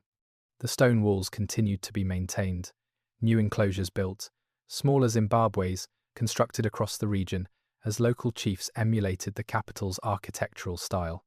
To a visitor arriving in the mid-1400s, Great Zimbabwe would have seemed vital, thriving, permanent. But beneath this surface prosperity, The consequences of overextension were accumulating. The environmental degradation that had accelerated during the Great Enclosure's construction did not reverse. The forests did not regrow, the eroded hillsides did not stabilize. The overgrazed pastures did not recover. Instead, the damage compounded, each year slightly worse than the last, the changes so gradual that no single generation could see the full scope of decline. The cattle herds, essential to Shona political economy, began to suffer. Without adequate grazing, animals grew thinner, less productive, calving rates declined. Diseases spread more easily through stressed populations. The kings of Great Zimbabwe still commanded thousands of cattle, still used them to demonstrate wealth and distribute largesse, but the quality of the herds was declining, and the effort required to maintain them was increasing. The gold trade, too, began to shift. Not because the gold ran out, there was still plenty in the ground, but because the trade routes themselves were changing. New centres emerged, places like Kami to the southwest and Ngombe-Lede to the north, located closer to newly opened mines or offering better access to different coastal ports. Traders who had once travelled to Great Zimbabwe exclusively now had options, could shop around, could negotiate better terms elsewhere. The Portuguese arrival on the East African coast in the late 1500s disrupted the old Arab-dominated trade networks. The Portuguese were aggressive, militaristic, uninterested in the careful diplomacy and long-established relationships that had governed trade for centuries. They wanted direct access to the gold, wanted to cut out intermediaries, wanted to impose their own terms. This created chaos in the coastal towns, uncertainty in the interior, opportunities for those who could adapt quickly, and disasters for those who could not. Great Zimbabwe, conservative and tradition-bound, its authority resting on ancient claims and religious legitimacy, struggled to adapt. The rulers continued to perform the old rituals, to demand the old tributes, to assert the old prerogatives, but their power was slipping. Subordinate chiefs, seeing opportunity elsewhere, began to withhold tribute, to redirect their gold to other centres, to question whether the king at Great Zimbabwe still commanded the favour of the ancestors. The archaeological evidence shows this decline clearly. In the layers corresponding to the late 1400s and early 1500s, there are fewer trade goods, less evidence of construction, more signs of abandonment. Houses that had been maintained for generations were left to decay. Parts of the site that had been densely occupied became empty. The population, which may have peaked at 18,000, began to contract. But this was not sudden collapse, not a single catastrophic event. It was slow erosion, people making individual decisions to leave, to seek opportunities elsewhere, to follow chiefs who seemed more successful, to settle in areas where the land was less exhausted, where cattle could still graze, where rain seemed more reliable. This is how most ancient cities died, not in flames but in gradual abandonment, as the reasons to stay became weaker than the reasons to leave. The oral traditions preserve memories of this period, though filtered through centuries and shaped by the needs of those who told them. They speak of droughts, of famines, of cattle dying. They speak of conflicts between brothers, of succession disputes, of the kingdom fragmenting. They speak of the capital moving, of new centres being established, of Great Zimbabwe becoming a sacred site, still honoured, but no longer inhabited except by a few priests maintaining the ancestral shrines. By the mid-1500s, Great Zimbabwe was largely abandoned. The stone walls still stood, impressive as ever, but the houses within and around them were empty. The Great Enclosure, built to last forever, to demonstrate eternal power, stood silent, its courtyards overgrown, its passages empty of footsteps. The conical tower rose over a city that no longer existed, a monument to ambition that had outlasted the society that built it. But the Shona people did not disappear. This is crucial to understand. The fall of Great Zimbabwe was not the end of Shona civilization. It was a transition, a reorientation, a movement from one centre to others. The kingdoms that succeeded Great Zimbabwe, the Torwa state based at Kami, the Mutapa state in the north, the Rosvi Empire that dominated the region in the 1700s, all were Shona, all traced their legitimacy back to Great Zimbabwe, all claimed descent from its rulers. The architectural tradition continued. Kami, the new capital built by the Torwa, featured stone walls that were even more elaborate than those at Great Zimbabwe, with decorative patterns, chevrons, and checkered designs that showed the tradition evolving, adapting, reaching new heights of artistic expression. The political structures, the religious practices, the economic systems, all continued, modified by circumstance but fundamentally continuous with what had come before. So the consequence of Great Zimbabwe's decline was not the end of a civilization, but its dispersal, its transformation, its continuation in new forms and new places. The capital had fallen, but the culture endured. The walls stood empty, but the knowledge of how to build them remained. The trade networks fractured, but trade itself continued, adapting to new routes, new partners, new opportunities. This is the deeper consequence, the one that matters more than any single city's fate, that cultures are resilient, that people adapt, that decline in one place can mean growth in another. Great Zimbabwe fell, but the Shona thrived, building new Zimbabwes, establishing new kingdoms, maintaining their traditions while adapting to changing circumstances. The ruins that Europeans would later find and deny were African achievements that were not evidence of vanished glory, but of transformation, of a people who knew when to move on, when to let go of a centre that no longer served them, when to build anew elsewhere.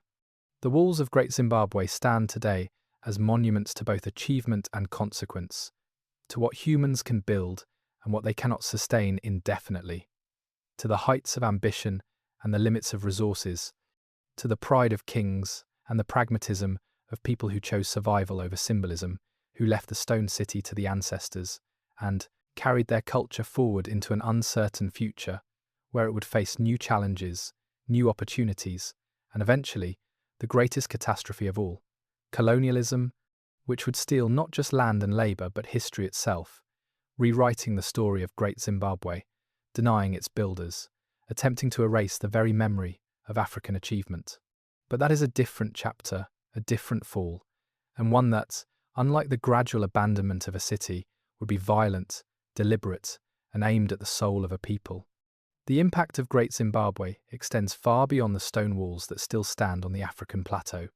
It radiates outward in time and space, influencing the development of southern African societies, shaping colonial discourse, affecting how we understand African history, and ultimately, challenging the very narratives that have dominated world history for centuries.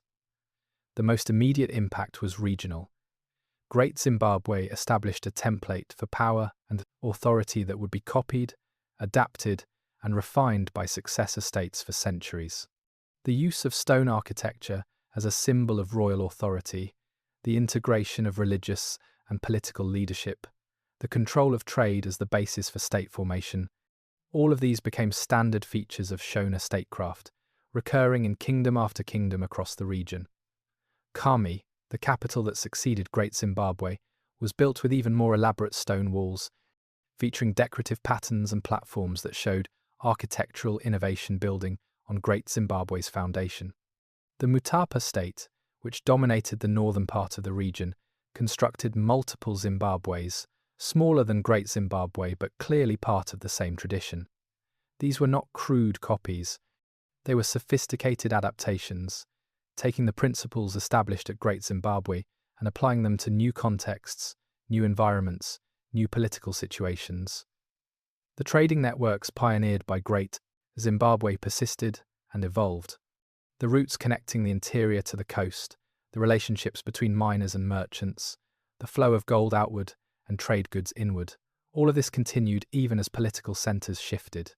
The Portuguese, when they established themselves on the coast in the 1600s, found a well-developed trading system already in place, one that had been functioning for centuries, one that they tried to control but never fully succeeded in dominating. The cultural impact was equally profound. The ancestor cult that legitimized Great Zimbabwe's rulers remained central to Shona religion, with Great Zimbabwe itself becoming one of the most sacred sites, a place where the ancestors were particularly present, where powerful spirits dwelt. Even after the city was abandoned, people continued to visit it for ceremonies, to make offerings, to consult with mediums who channeled the spirits of the place. This continuity, this persistence of Great Zimbabwe in spiritual consciousness, helped preserve its memory through the centuries, ensuring that when archaeologists finally arrived, there were still oral traditions that could guide them toward truth. But the global impact of Great Zimbabwe was delayed, distorted by colonialism, and only recently beginning to be properly understood. For most of the 20th century, Great Zimbabwe was either unknown outside Africa or misrepresented as a mystery, as possibly non-African, as evidence of ancient white civilizations. It was excluded from world history textbooks, left out of accounts of medieval trade and urban development, treated as an anomaly rather than as part of the global story of human civilization. This exclusion was not accidental. It served a purpose. Colonial powers needed to believe, and needed others to believe, that Africans were incapable of civilization, that they had no history worth studying, that colonialism was bringing progress to a continent that had never known it. Great Zimbabwe, properly understood, demolished this narrative. It proved that Africans had built cities, had participated in global trade, had created sophisticated political systems, had achieved everything that Europeans claimed as unique to themselves. The fight to reclaim Great Zimbabwe's history, to establish definitively that it was African, was therefore not just an academic debate. It was a political struggle, a battle over the right to define reality, to control the past, to shape how the present would be understood. When Gertrude Caton Thompson published her findings in 1929, proving beyond doubt that Great Zimbabwe was African, the Rhodesian government suppressed her work, banned books that acknowledged African origins, and continued teaching schoolchildren that the ruins were a mystery. This was not ignorance. This was deliberate erasure, historical violence committed to maintain political power. The impact of this erasure was devastating. Generations of Africans were taught to despise their own heritage, to believe that their ancestors had achieved nothing, that African history began only with the arrival of Europeans. This internalized racism, this cultural genocide, damaged African self-understanding in ways that persist to this day. When Zimbabwe finally gained independence in 1980, one of the first acts of the new government was to reclaim Great Zimbabwe, to put it on the flag and currency, to declare it a symbol of national pride. But decades of colonial education could not be erased overnight. The work of recovery, of rebuilding African confidence in African achievement, continues. The broader impact, the lesson Great Zimbabwe offers to world history, is about the inadequacy of traditional historical narratives that center Europe and marginalize everyone else. For too long, history was taught as if civilization developed in a few key places: Mesopotamia and Egypt, Greece and Rome, China and India, and then spread outward, bringing light to darkness. Africa, in this narrative, was always the recipient, never the originator, always the periphery, never the center. Great Zimbabwe shatters this narrative. It proves that complex societies, urban centers, sophisticated trade networks, monumental architecture, all of the markers of civilization, developed independently in Africa, driven by African agency, adapted to African conditions. The Shona were not waiting for civilization to arrive. They were creating it themselves, participating in global trade on their own terms, building monuments that rivaled anything in the medieval world. This matters not just for African history, but for how we understand human history globally. It challenges us to see civilization not as something that emerged in a few places and spread, but as something that emerges wherever humans have resources, stability, and organization, wherever they have the opportunity to build something larger than immediate survival. It reminds us that the story of human achievement is not a European story or an Asian story, but a human story, written on every continent, in every culture that has had the chance to thrive. The impact of Great Zimbabwe, then, is still unfolding. Every time an African child learns that their ancestors built cities, every time a textbook includes Great Zimbabwe in its account of medieval trade, every time the racist lies of colonialism are challenged and corrected, Great Zimbabwe's impact grows. The stone walls that were meant to demonstrate one king's power have become symbols of something larger, monuments to African achievement, proof that history was stolen but can be recovered, that truth, however long suppressed, eventually emerges. That is Great Zimbabwe's true legacy, and it extends far beyond the granite hills of southern Africa, reaching into classrooms and museums worldwide, changing how we tell the human story, insisting that all voices, all achievements, all civilizations be acknowledged, honoured, and remembered. Behind every stone block stacked at Great Zimbabwe, beneath every carved soapstone bird, within every trade bead and every fragment of pottery, there were people. Not abstract historical forces or impersonal economic systems, but individual human beings with names we will never know, with hopes and fears we can only imagine, with lives that were as real, as complex, as full of meaning as our own lives today. There was the mason who placed the cornerstone of the great enclosure, who understood from experience and training how to select granite blocks that would fit together, how to angle them slightly inward for stability, how to create a wall that would stand for centuries. He learned his craft from his father or uncle, spent years as an apprentice, developed an eye for stone, a sense of balance and proportion that was as much intuition as knowledge. He took pride in his work, knowing that what he built would outlast him, would speak for him, long after his voice fell silent. He worked alongside others, teams of masons who coordinated their efforts, who solved problems together, who competed and collaborated, who shared meals and stories during breaks. They were paid, probably in cattle or grain, possibly in trade goods, beads they could give to their wives, cloth that marked their status as skilled craftsmen. They were respected, essential to the king's projects, holders of knowledge that made them valuable. But they were also tired, their hands rough from handling stone, their backs aching from the labour, counting the days until a project ended and they could return to their families, to their own fields and herds.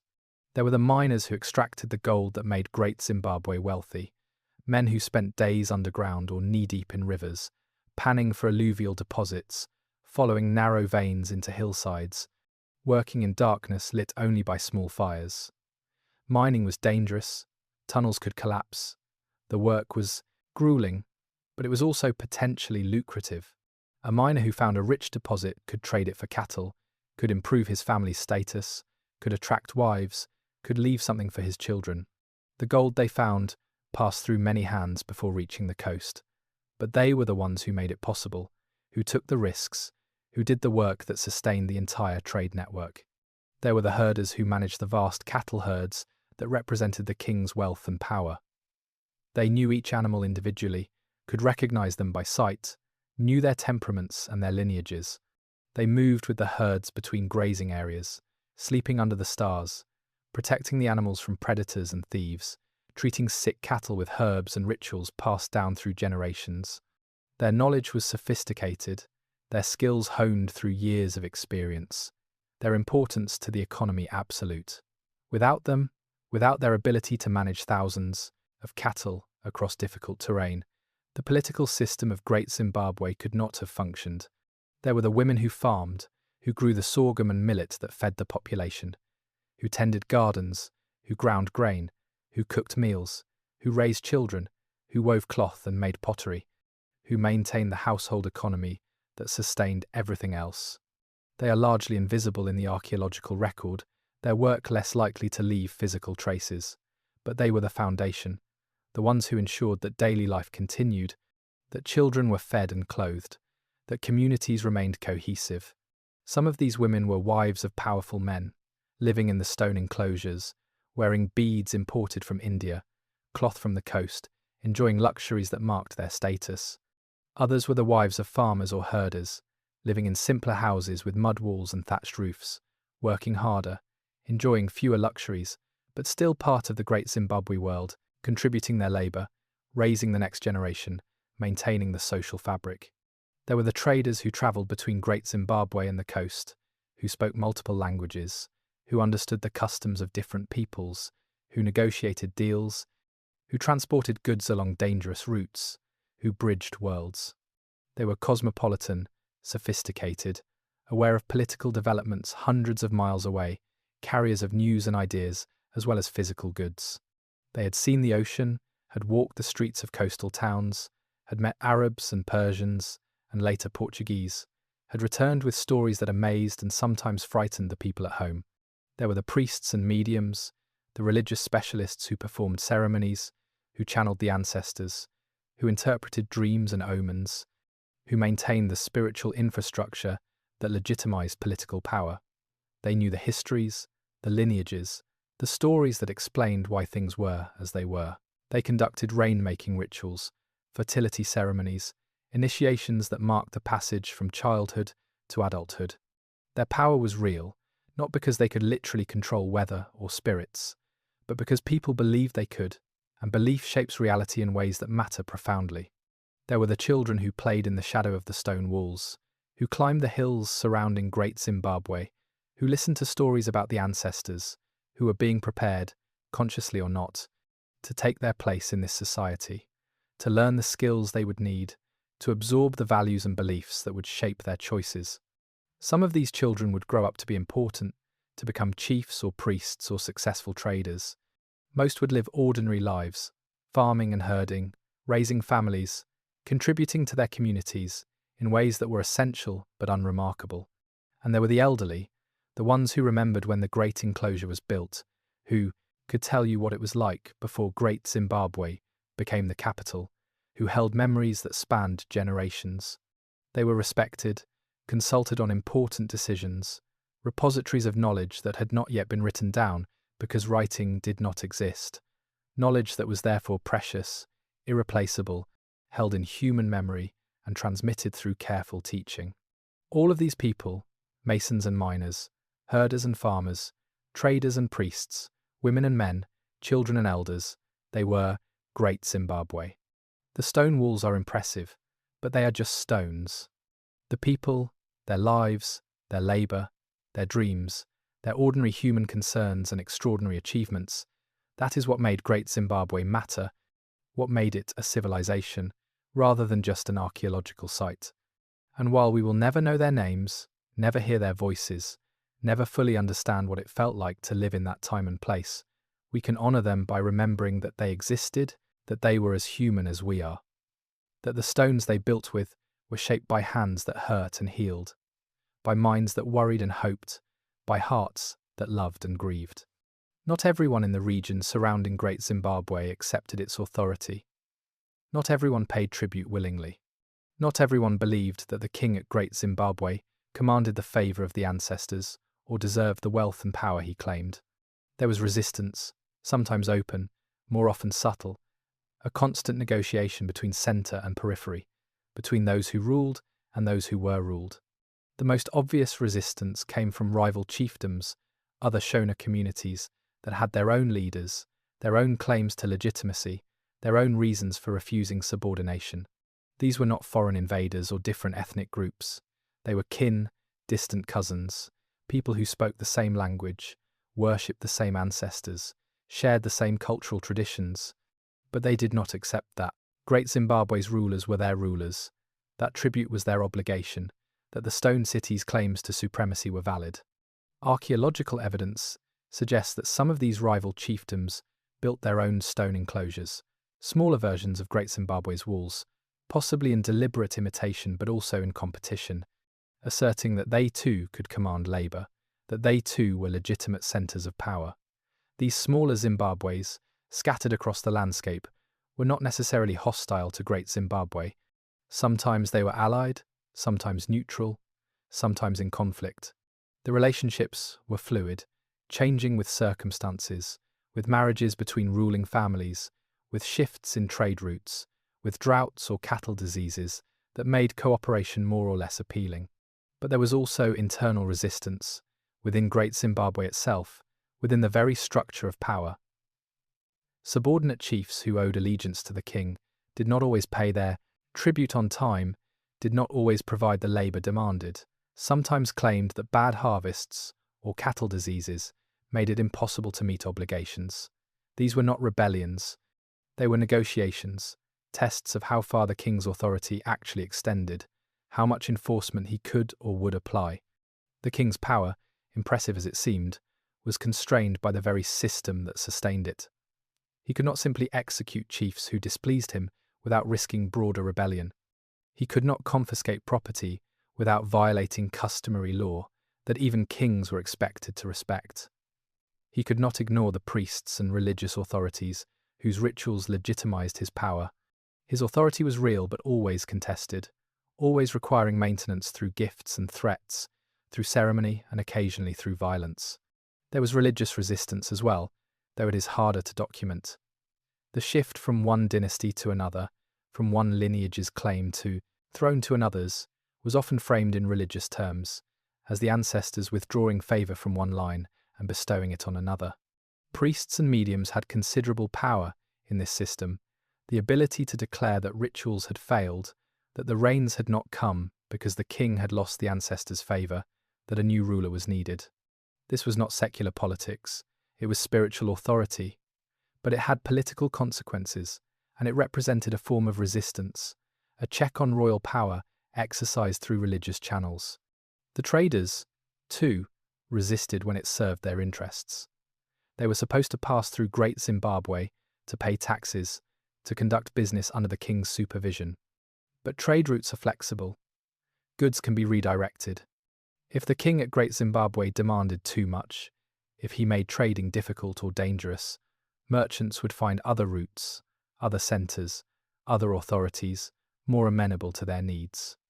This was economic resistance, exercised not through violence but through the simple act of going elsewhere, and it was remarkably effective because the king's wealth depended on trade, and trade depended on traders voluntarily choosing his city. Women, largely excluded from formal political power, found their own ways to resist or influence decisions. Royal women, mothers and sisters and wives of kings, often wielded considerable informal authority, advising their sons and brothers, controlling access to the king, managing household resources that could be deployed politically. Common women, working in fields and homes, could resist through gossip, through social pressure, through the subtle enforcement of community norms that even powerful men had to respect. Their resistance was rarely visible to outsiders, rarely recorded, but it was real, shaping behaviour, setting limits, ensuring that authority was not absolute even for those who seemed most powerful. As Great Zimbabwe began to decline, resistance became more open. Subordinate chiefs withheld tribute, claimed independence, built their own capitals. Traders shifted routes to emerging centres like Kami and Ngombe Ilede. People voted with their feet, moving away from Great Zimbabwe, choosing to settle elsewhere. This was not violent rebellion but something more devastating, a loss of legitimacy, a quiet verdict that the centre no longer commanded loyalty, that the ancestors had withdrawn their favour, that it was time to move on. The Portuguese, arriving on the coast in the late 1500s, represented a different kind of resistance, external and aggressive. They did not respect the trading protocols that had been established over centuries. They demanded direct access to gold sources, threatened violence, disrupted relationships, created chaos. The Shona kingdoms that dealt with the Portuguese resisted as best they could, sometimes through military force, more often through clever diplomacy, playing Portuguese factions against each other, maintaining control of information about gold sources, ensuring that European power remained limited to the coast. But the most profound resistance was cultural, the simple refusal to forget. Even as Great Zimbabwe was abandoned, even as colonial powers later tried to deny that Africans had built it, even as generations were taught to despise their own heritage, the Shona people maintained their traditions, told their stories, performed their ceremonies. They knew who they were, knew what their ancestors had achieved, and they resisted every attempt to erase that knowledge, to steal that pride, to replace their history with colonial lies. This resistance was not always successful. Much was lost, many voices silenced, generations damaged by the internalization of racist ideology, but enough survived. Enough grandmothers whispered truths to grandchildren, enough priests maintained rituals, enough knowledge persisted that when the time came, when independence was won and the lies could be challenged, the truth was still there, waiting to be reclaimed. That is the deepest resistance, the kind that operates across centuries, that survives conquest and colonization, that ensures that no matter how powerful the oppressor, no matter how comprehensive the effort to erase, some essential core of identity, some fundamental truth, endures.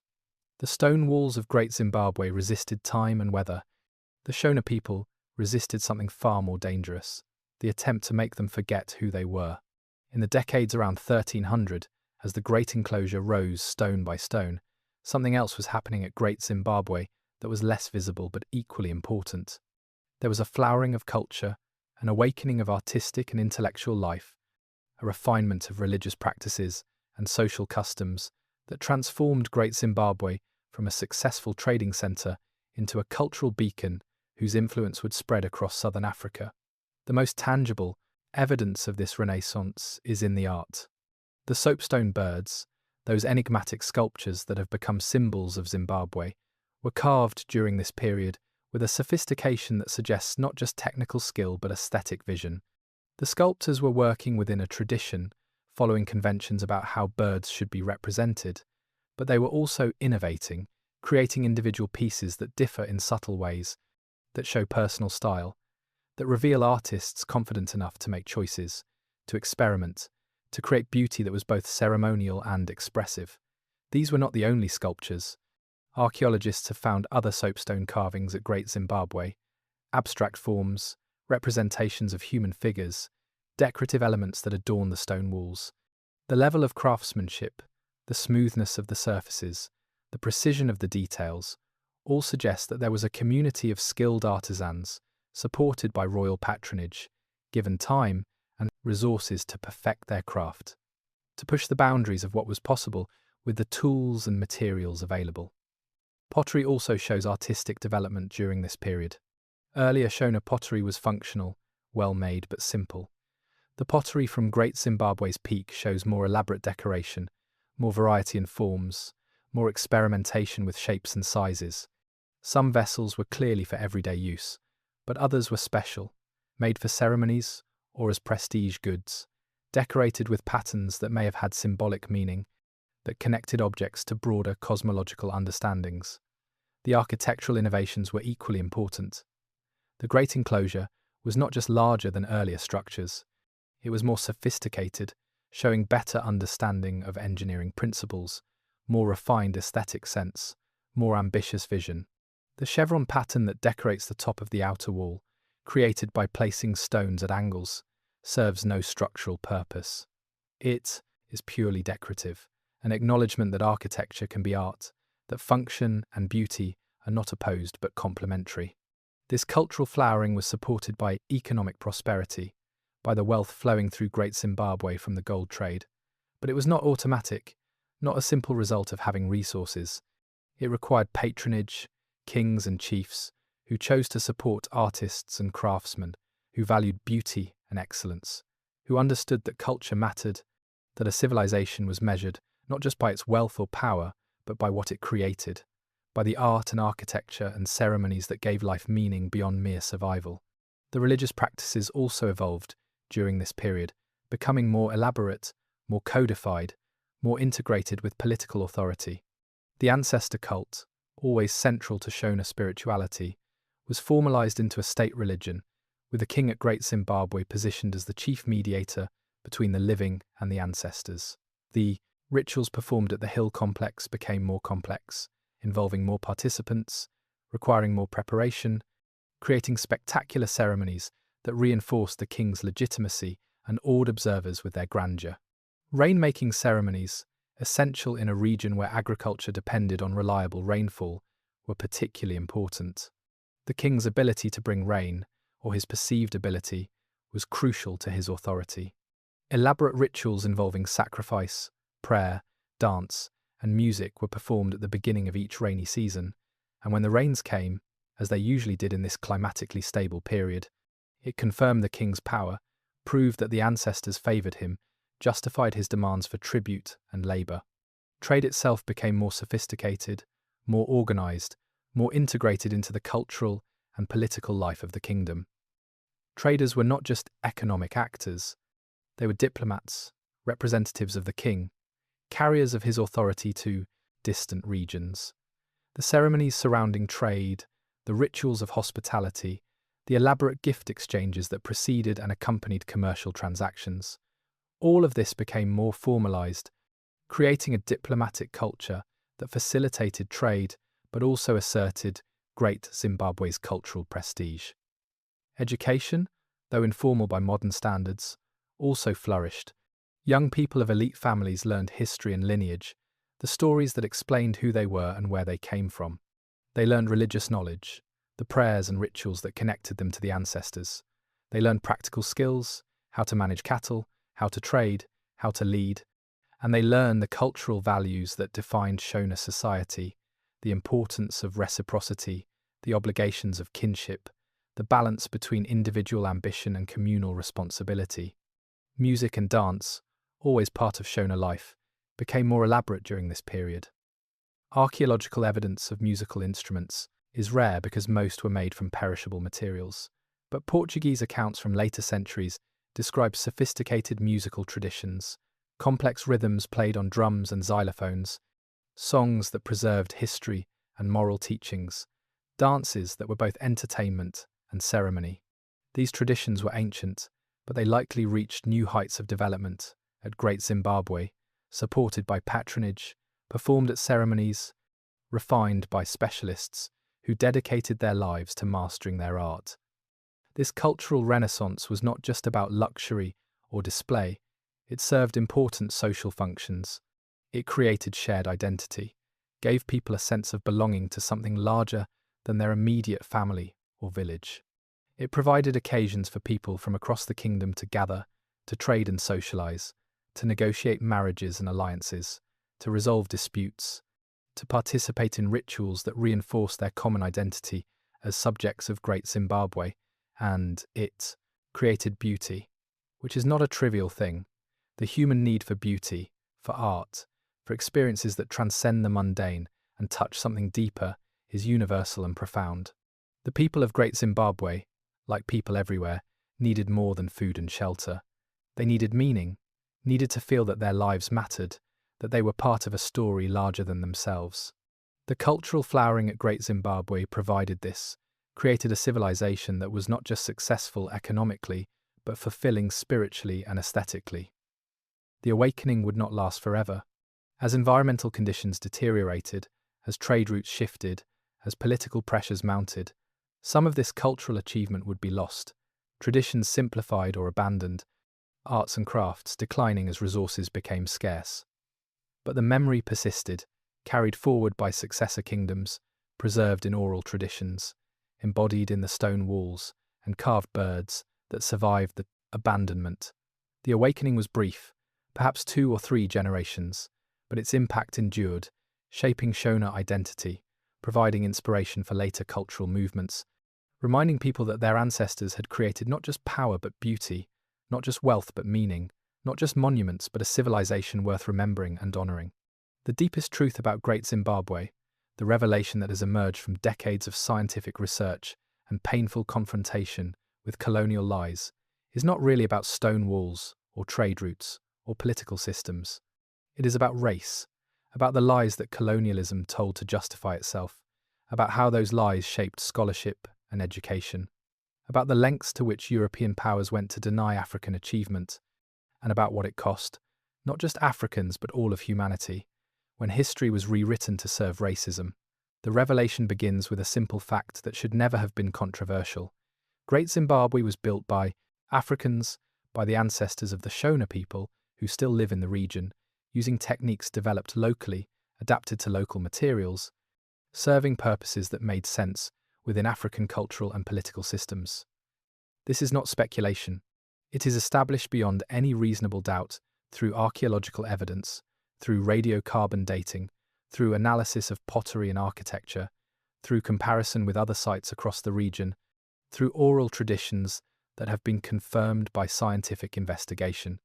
But for more than a century, this obvious truth was denied, suppressed, deliberately obscured by scholars and governments who could not or would not accept that Africans were capable of such achievement.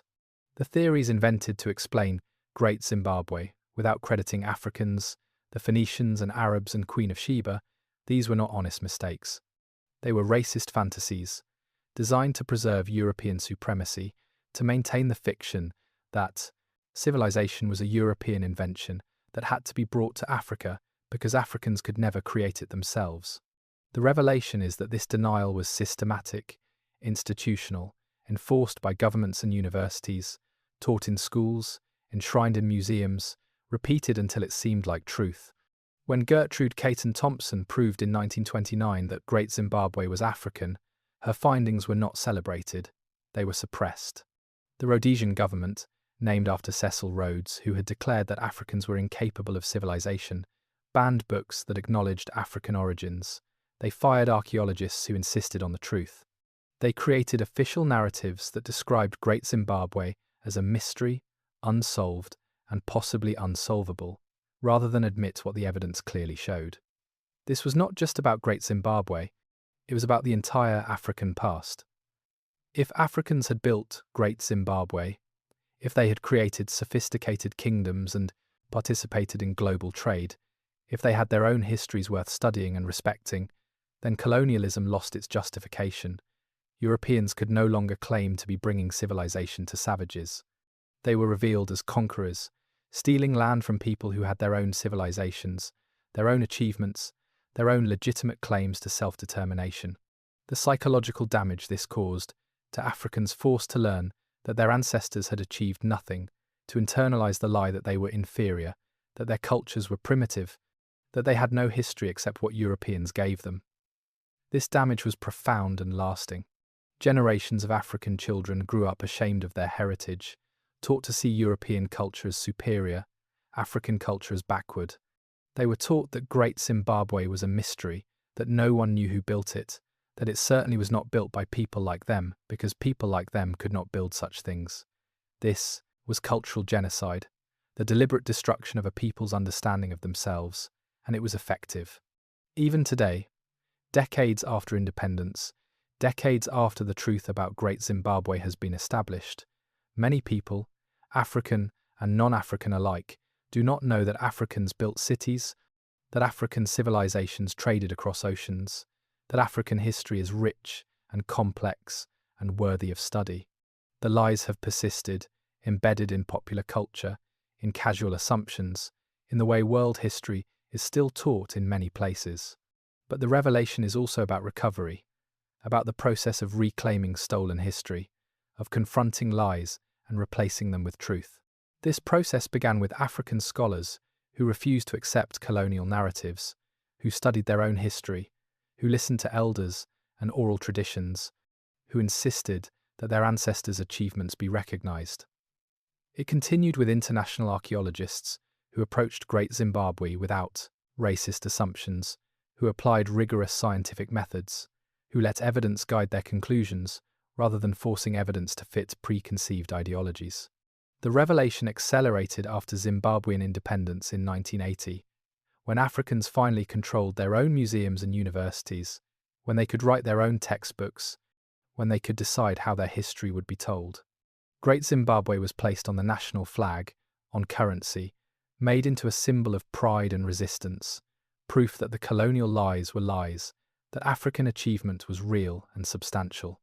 But the work of recovery is not complete. It requires more than changing official narratives. It requires changing how history is taught globally, ensuring that African civilizations are included in world history courses, that Great Zimbabwe appears in textbooks alongside Athens and Rome, that the story of human civilization is told as a truly global story rather than a Eurocentric narrative, with brief nods to other cultures.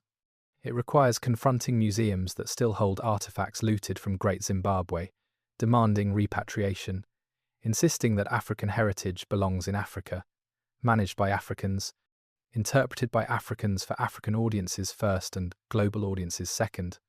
It requires supporting African archaeologists, funding their research, amplifying their voices, ensuring that the study of African history is led by Africans rather than dominated by outsiders.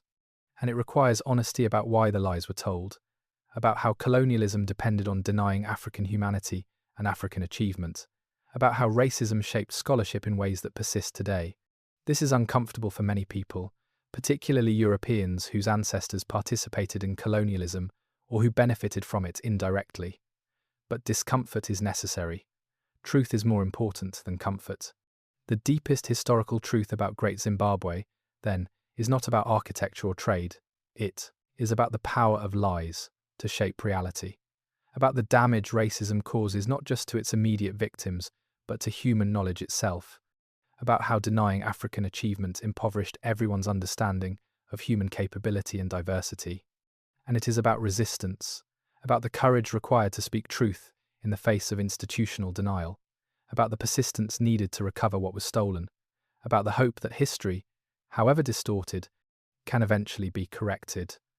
Great Zimbabwe stands as a monument not just to what Africans achieved in the medieval period, but to what colonialism tried to destroy and failed to destroy completely. The stones endured. The truth endured. And now, finally, after more than a century of lies, the world is beginning to see Great Zimbabwe for what it always was: an African achievement, proof of African genius, evidence that civilization has never belonged to any one race or continent, but has always been the common heritage of humanity, created wherever people had the resources, the stability, and the vision to build something greater than themselves. That is the revelation, and it changes everything. There is something profoundly unsettling about standing before the walls of Great Zimbabwe, about running your fingers along stones fitted together without mortar 700 years ago, about contemplating the fact that this extraordinary achievement was denied, was stolen, was attributed to anyone except the people who actually built it. It forces you to think about truth and lies, about what we believe and why we believe it, about how easily history can be rewritten when power controls the narrative. What does Great Zimbabwe mean for us, living now in a world still grappling with the legacies of colonialism, still struggling with racism, still trying to understand how to tell human history honestly? It means, first, that we must be skeptical of narratives that seem designed to justify power. The lies about Great Zimbabwe were not random errors. They served a purpose, provided intellectual cover for colonialism, allowed Europeans to steal land and labour with the comforting belief that they were bringing civilization rather than destroying it. When we encounter stories that conveniently support the powerful, that explain why some people deserve more than others, that justify inequality or oppression, we should ask, who benefits from this story? What evidence supports it? What voices have been excluded? This skepticism should extend to all of history, not just African history.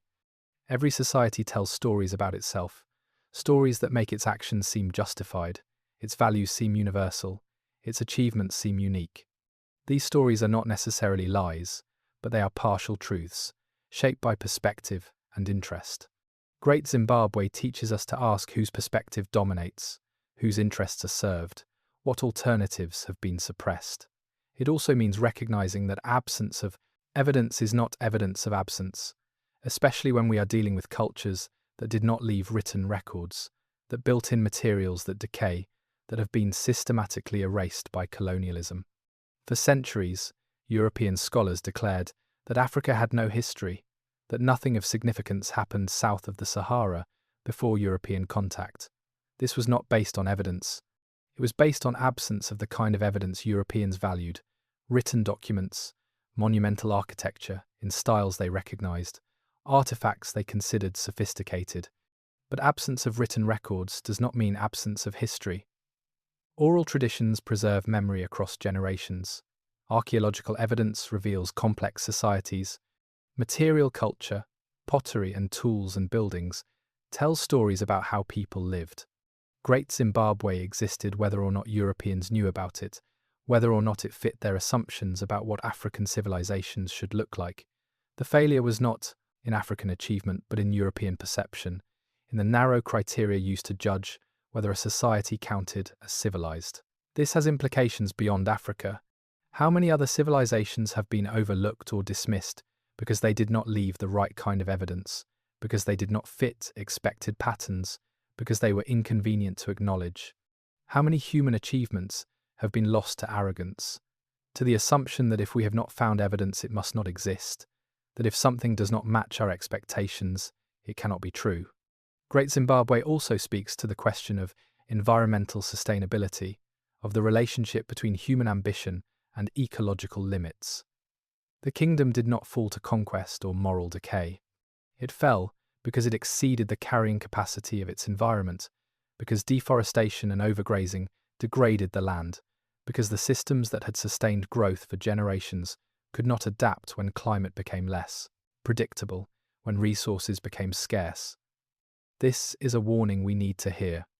We live in a time of environmental crisis, of climate change, driven by human activity, of ecosystems stressed beyond their capacity to recover.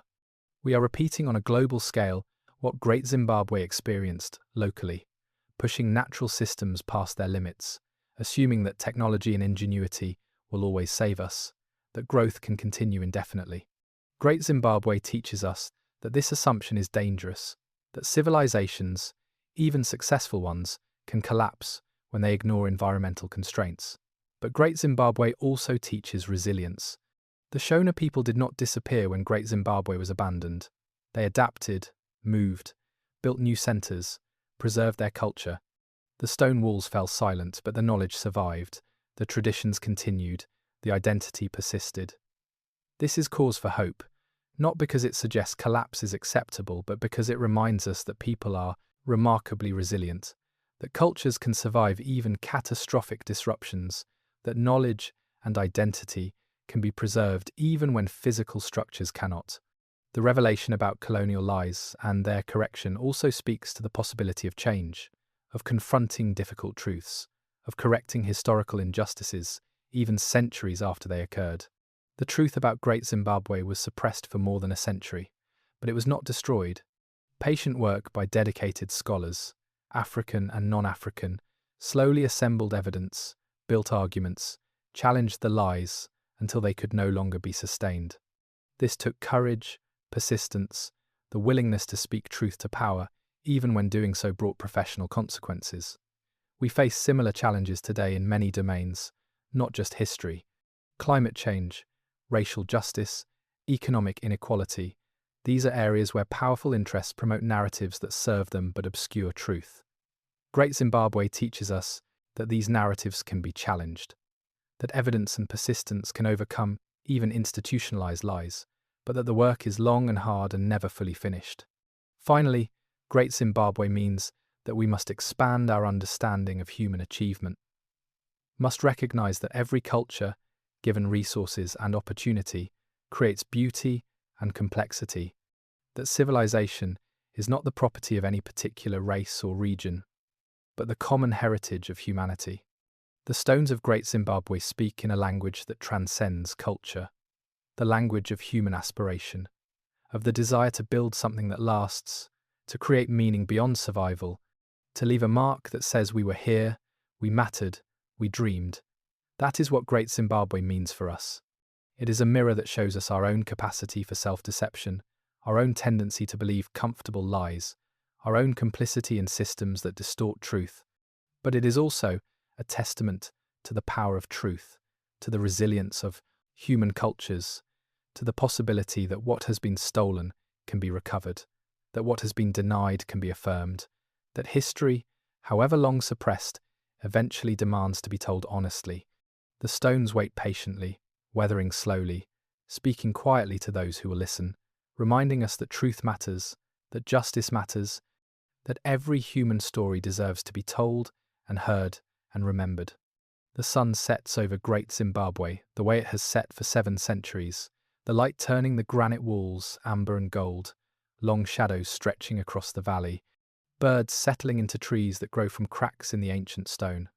This moment, repeated countless times, witnessed by no one and everyone, by the ancestors and the tourists, by the stones themselves, has become a kind of meditation, a reminder that some things endure while others pass, that permanence and impermanence are always intertwined.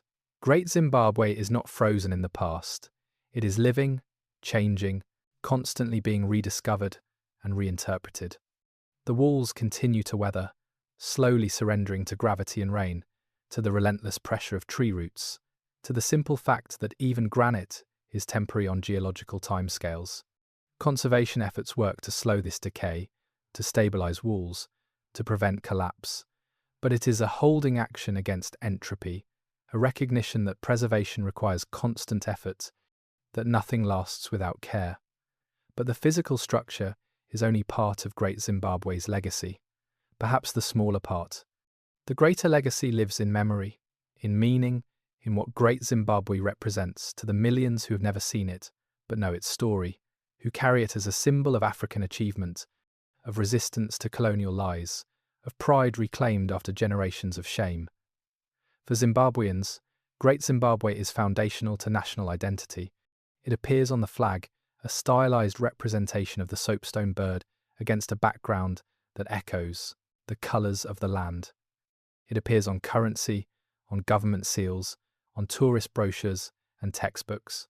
Children learn about it in school, study the history of the kingdom, visit the ruins on field trips if they can afford it.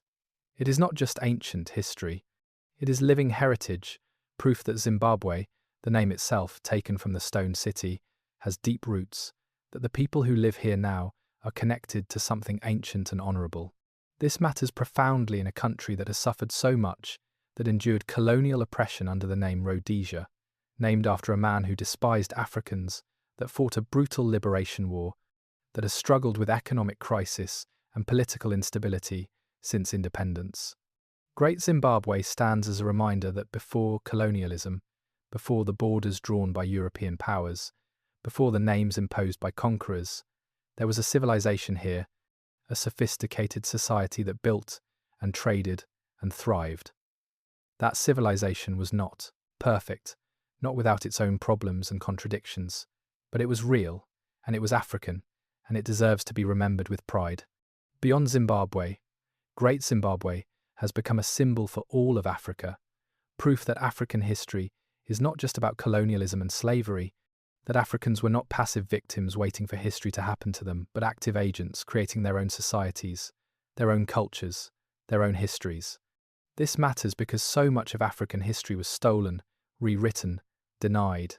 Great Zimbabwe is a monument to recovery, to the process of taking back what was stolen, of insisting that African voices be heard, that African perspectives be respected, that African achievements be acknowledged. The academic legacy is equally important. The study of Great Zimbabwe transformed African archaeology, forced scholars to develop new methods, to take oral traditions seriously, to work collaboratively with local communities, to question their own assumptions and biases.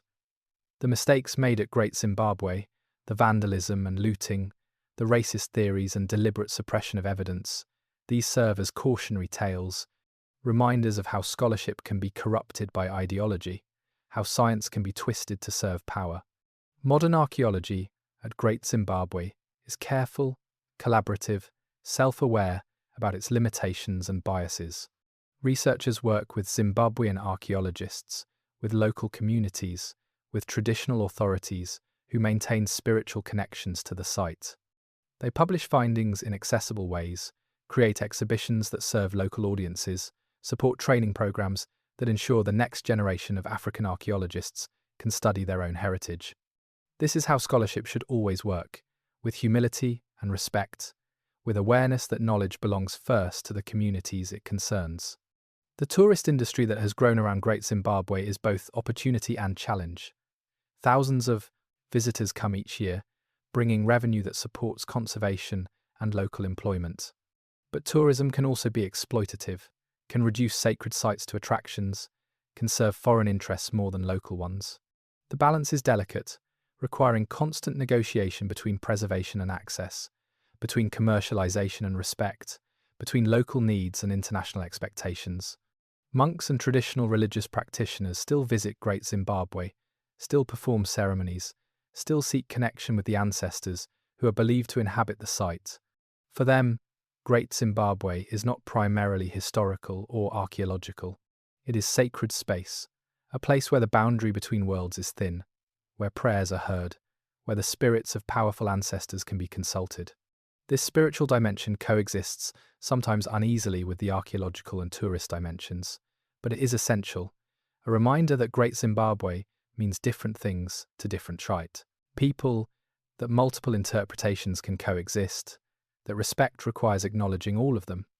The legacy in stone is visible, tangible, something you can touch and photograph and measure. But the legacy in memory is more powerful, more enduring, more essential. It is the story told by grandmothers to grandchildren, the pride felt by school children learning their history, the inspiration drawn by artists and writers and musicians who see in Great Zimbabwe a symbol of what Africans achieved and can achieve again. It is the correction of lies, the recovery of truth, the insistence that history be told honestly, even when honesty is uncomfortable. And it is the universal human story embedded in those stones, the story of people trying to create meaning, to build something that lasts, to connect with something larger than themselves. The Shona people who built Great Zimbabwe were not so different from us. They worried about rainfall and cattle, about raising children and pleasing ancestors, about status and security and the meaning of life. They built in stone because they wanted permanence, wanted to be remembered, wanted to create beauty that would outlast them. They succeeded. The stones remain patient and silent, speaking to everyone who visits, offering different messages to different listeners, but always insisting on the fundamental truth that humans everywhere, given opportunity and resources, create, build, aspire toward greatness. Great Zimbabwe is an African achievement, specifically Shona, rooted in a particular time and place. But it is also human achievement, part of the common heritage that belongs to all of us, a reminder that civilization has never been the property of any one people, but has always emerged wherever humans have had the chance to thrive. The sun has set, the valley darkens, the stone walls fade from gold to grey to shadow, but they are still there, still standing, still speaking to those who will listen, still reminding us that truth endures, that beauty matters, that every culture has stories worth telling, that history, however long suppressed, eventually finds its voice. Welcome to Great Zimbabwe. Remember what you see here. Carry it with you. Tell the story. The stones have stood for 7 centuries. May they stand for 7 more, and may their message, finally heard, finally understood, finally honoured, echo across generations yet to come.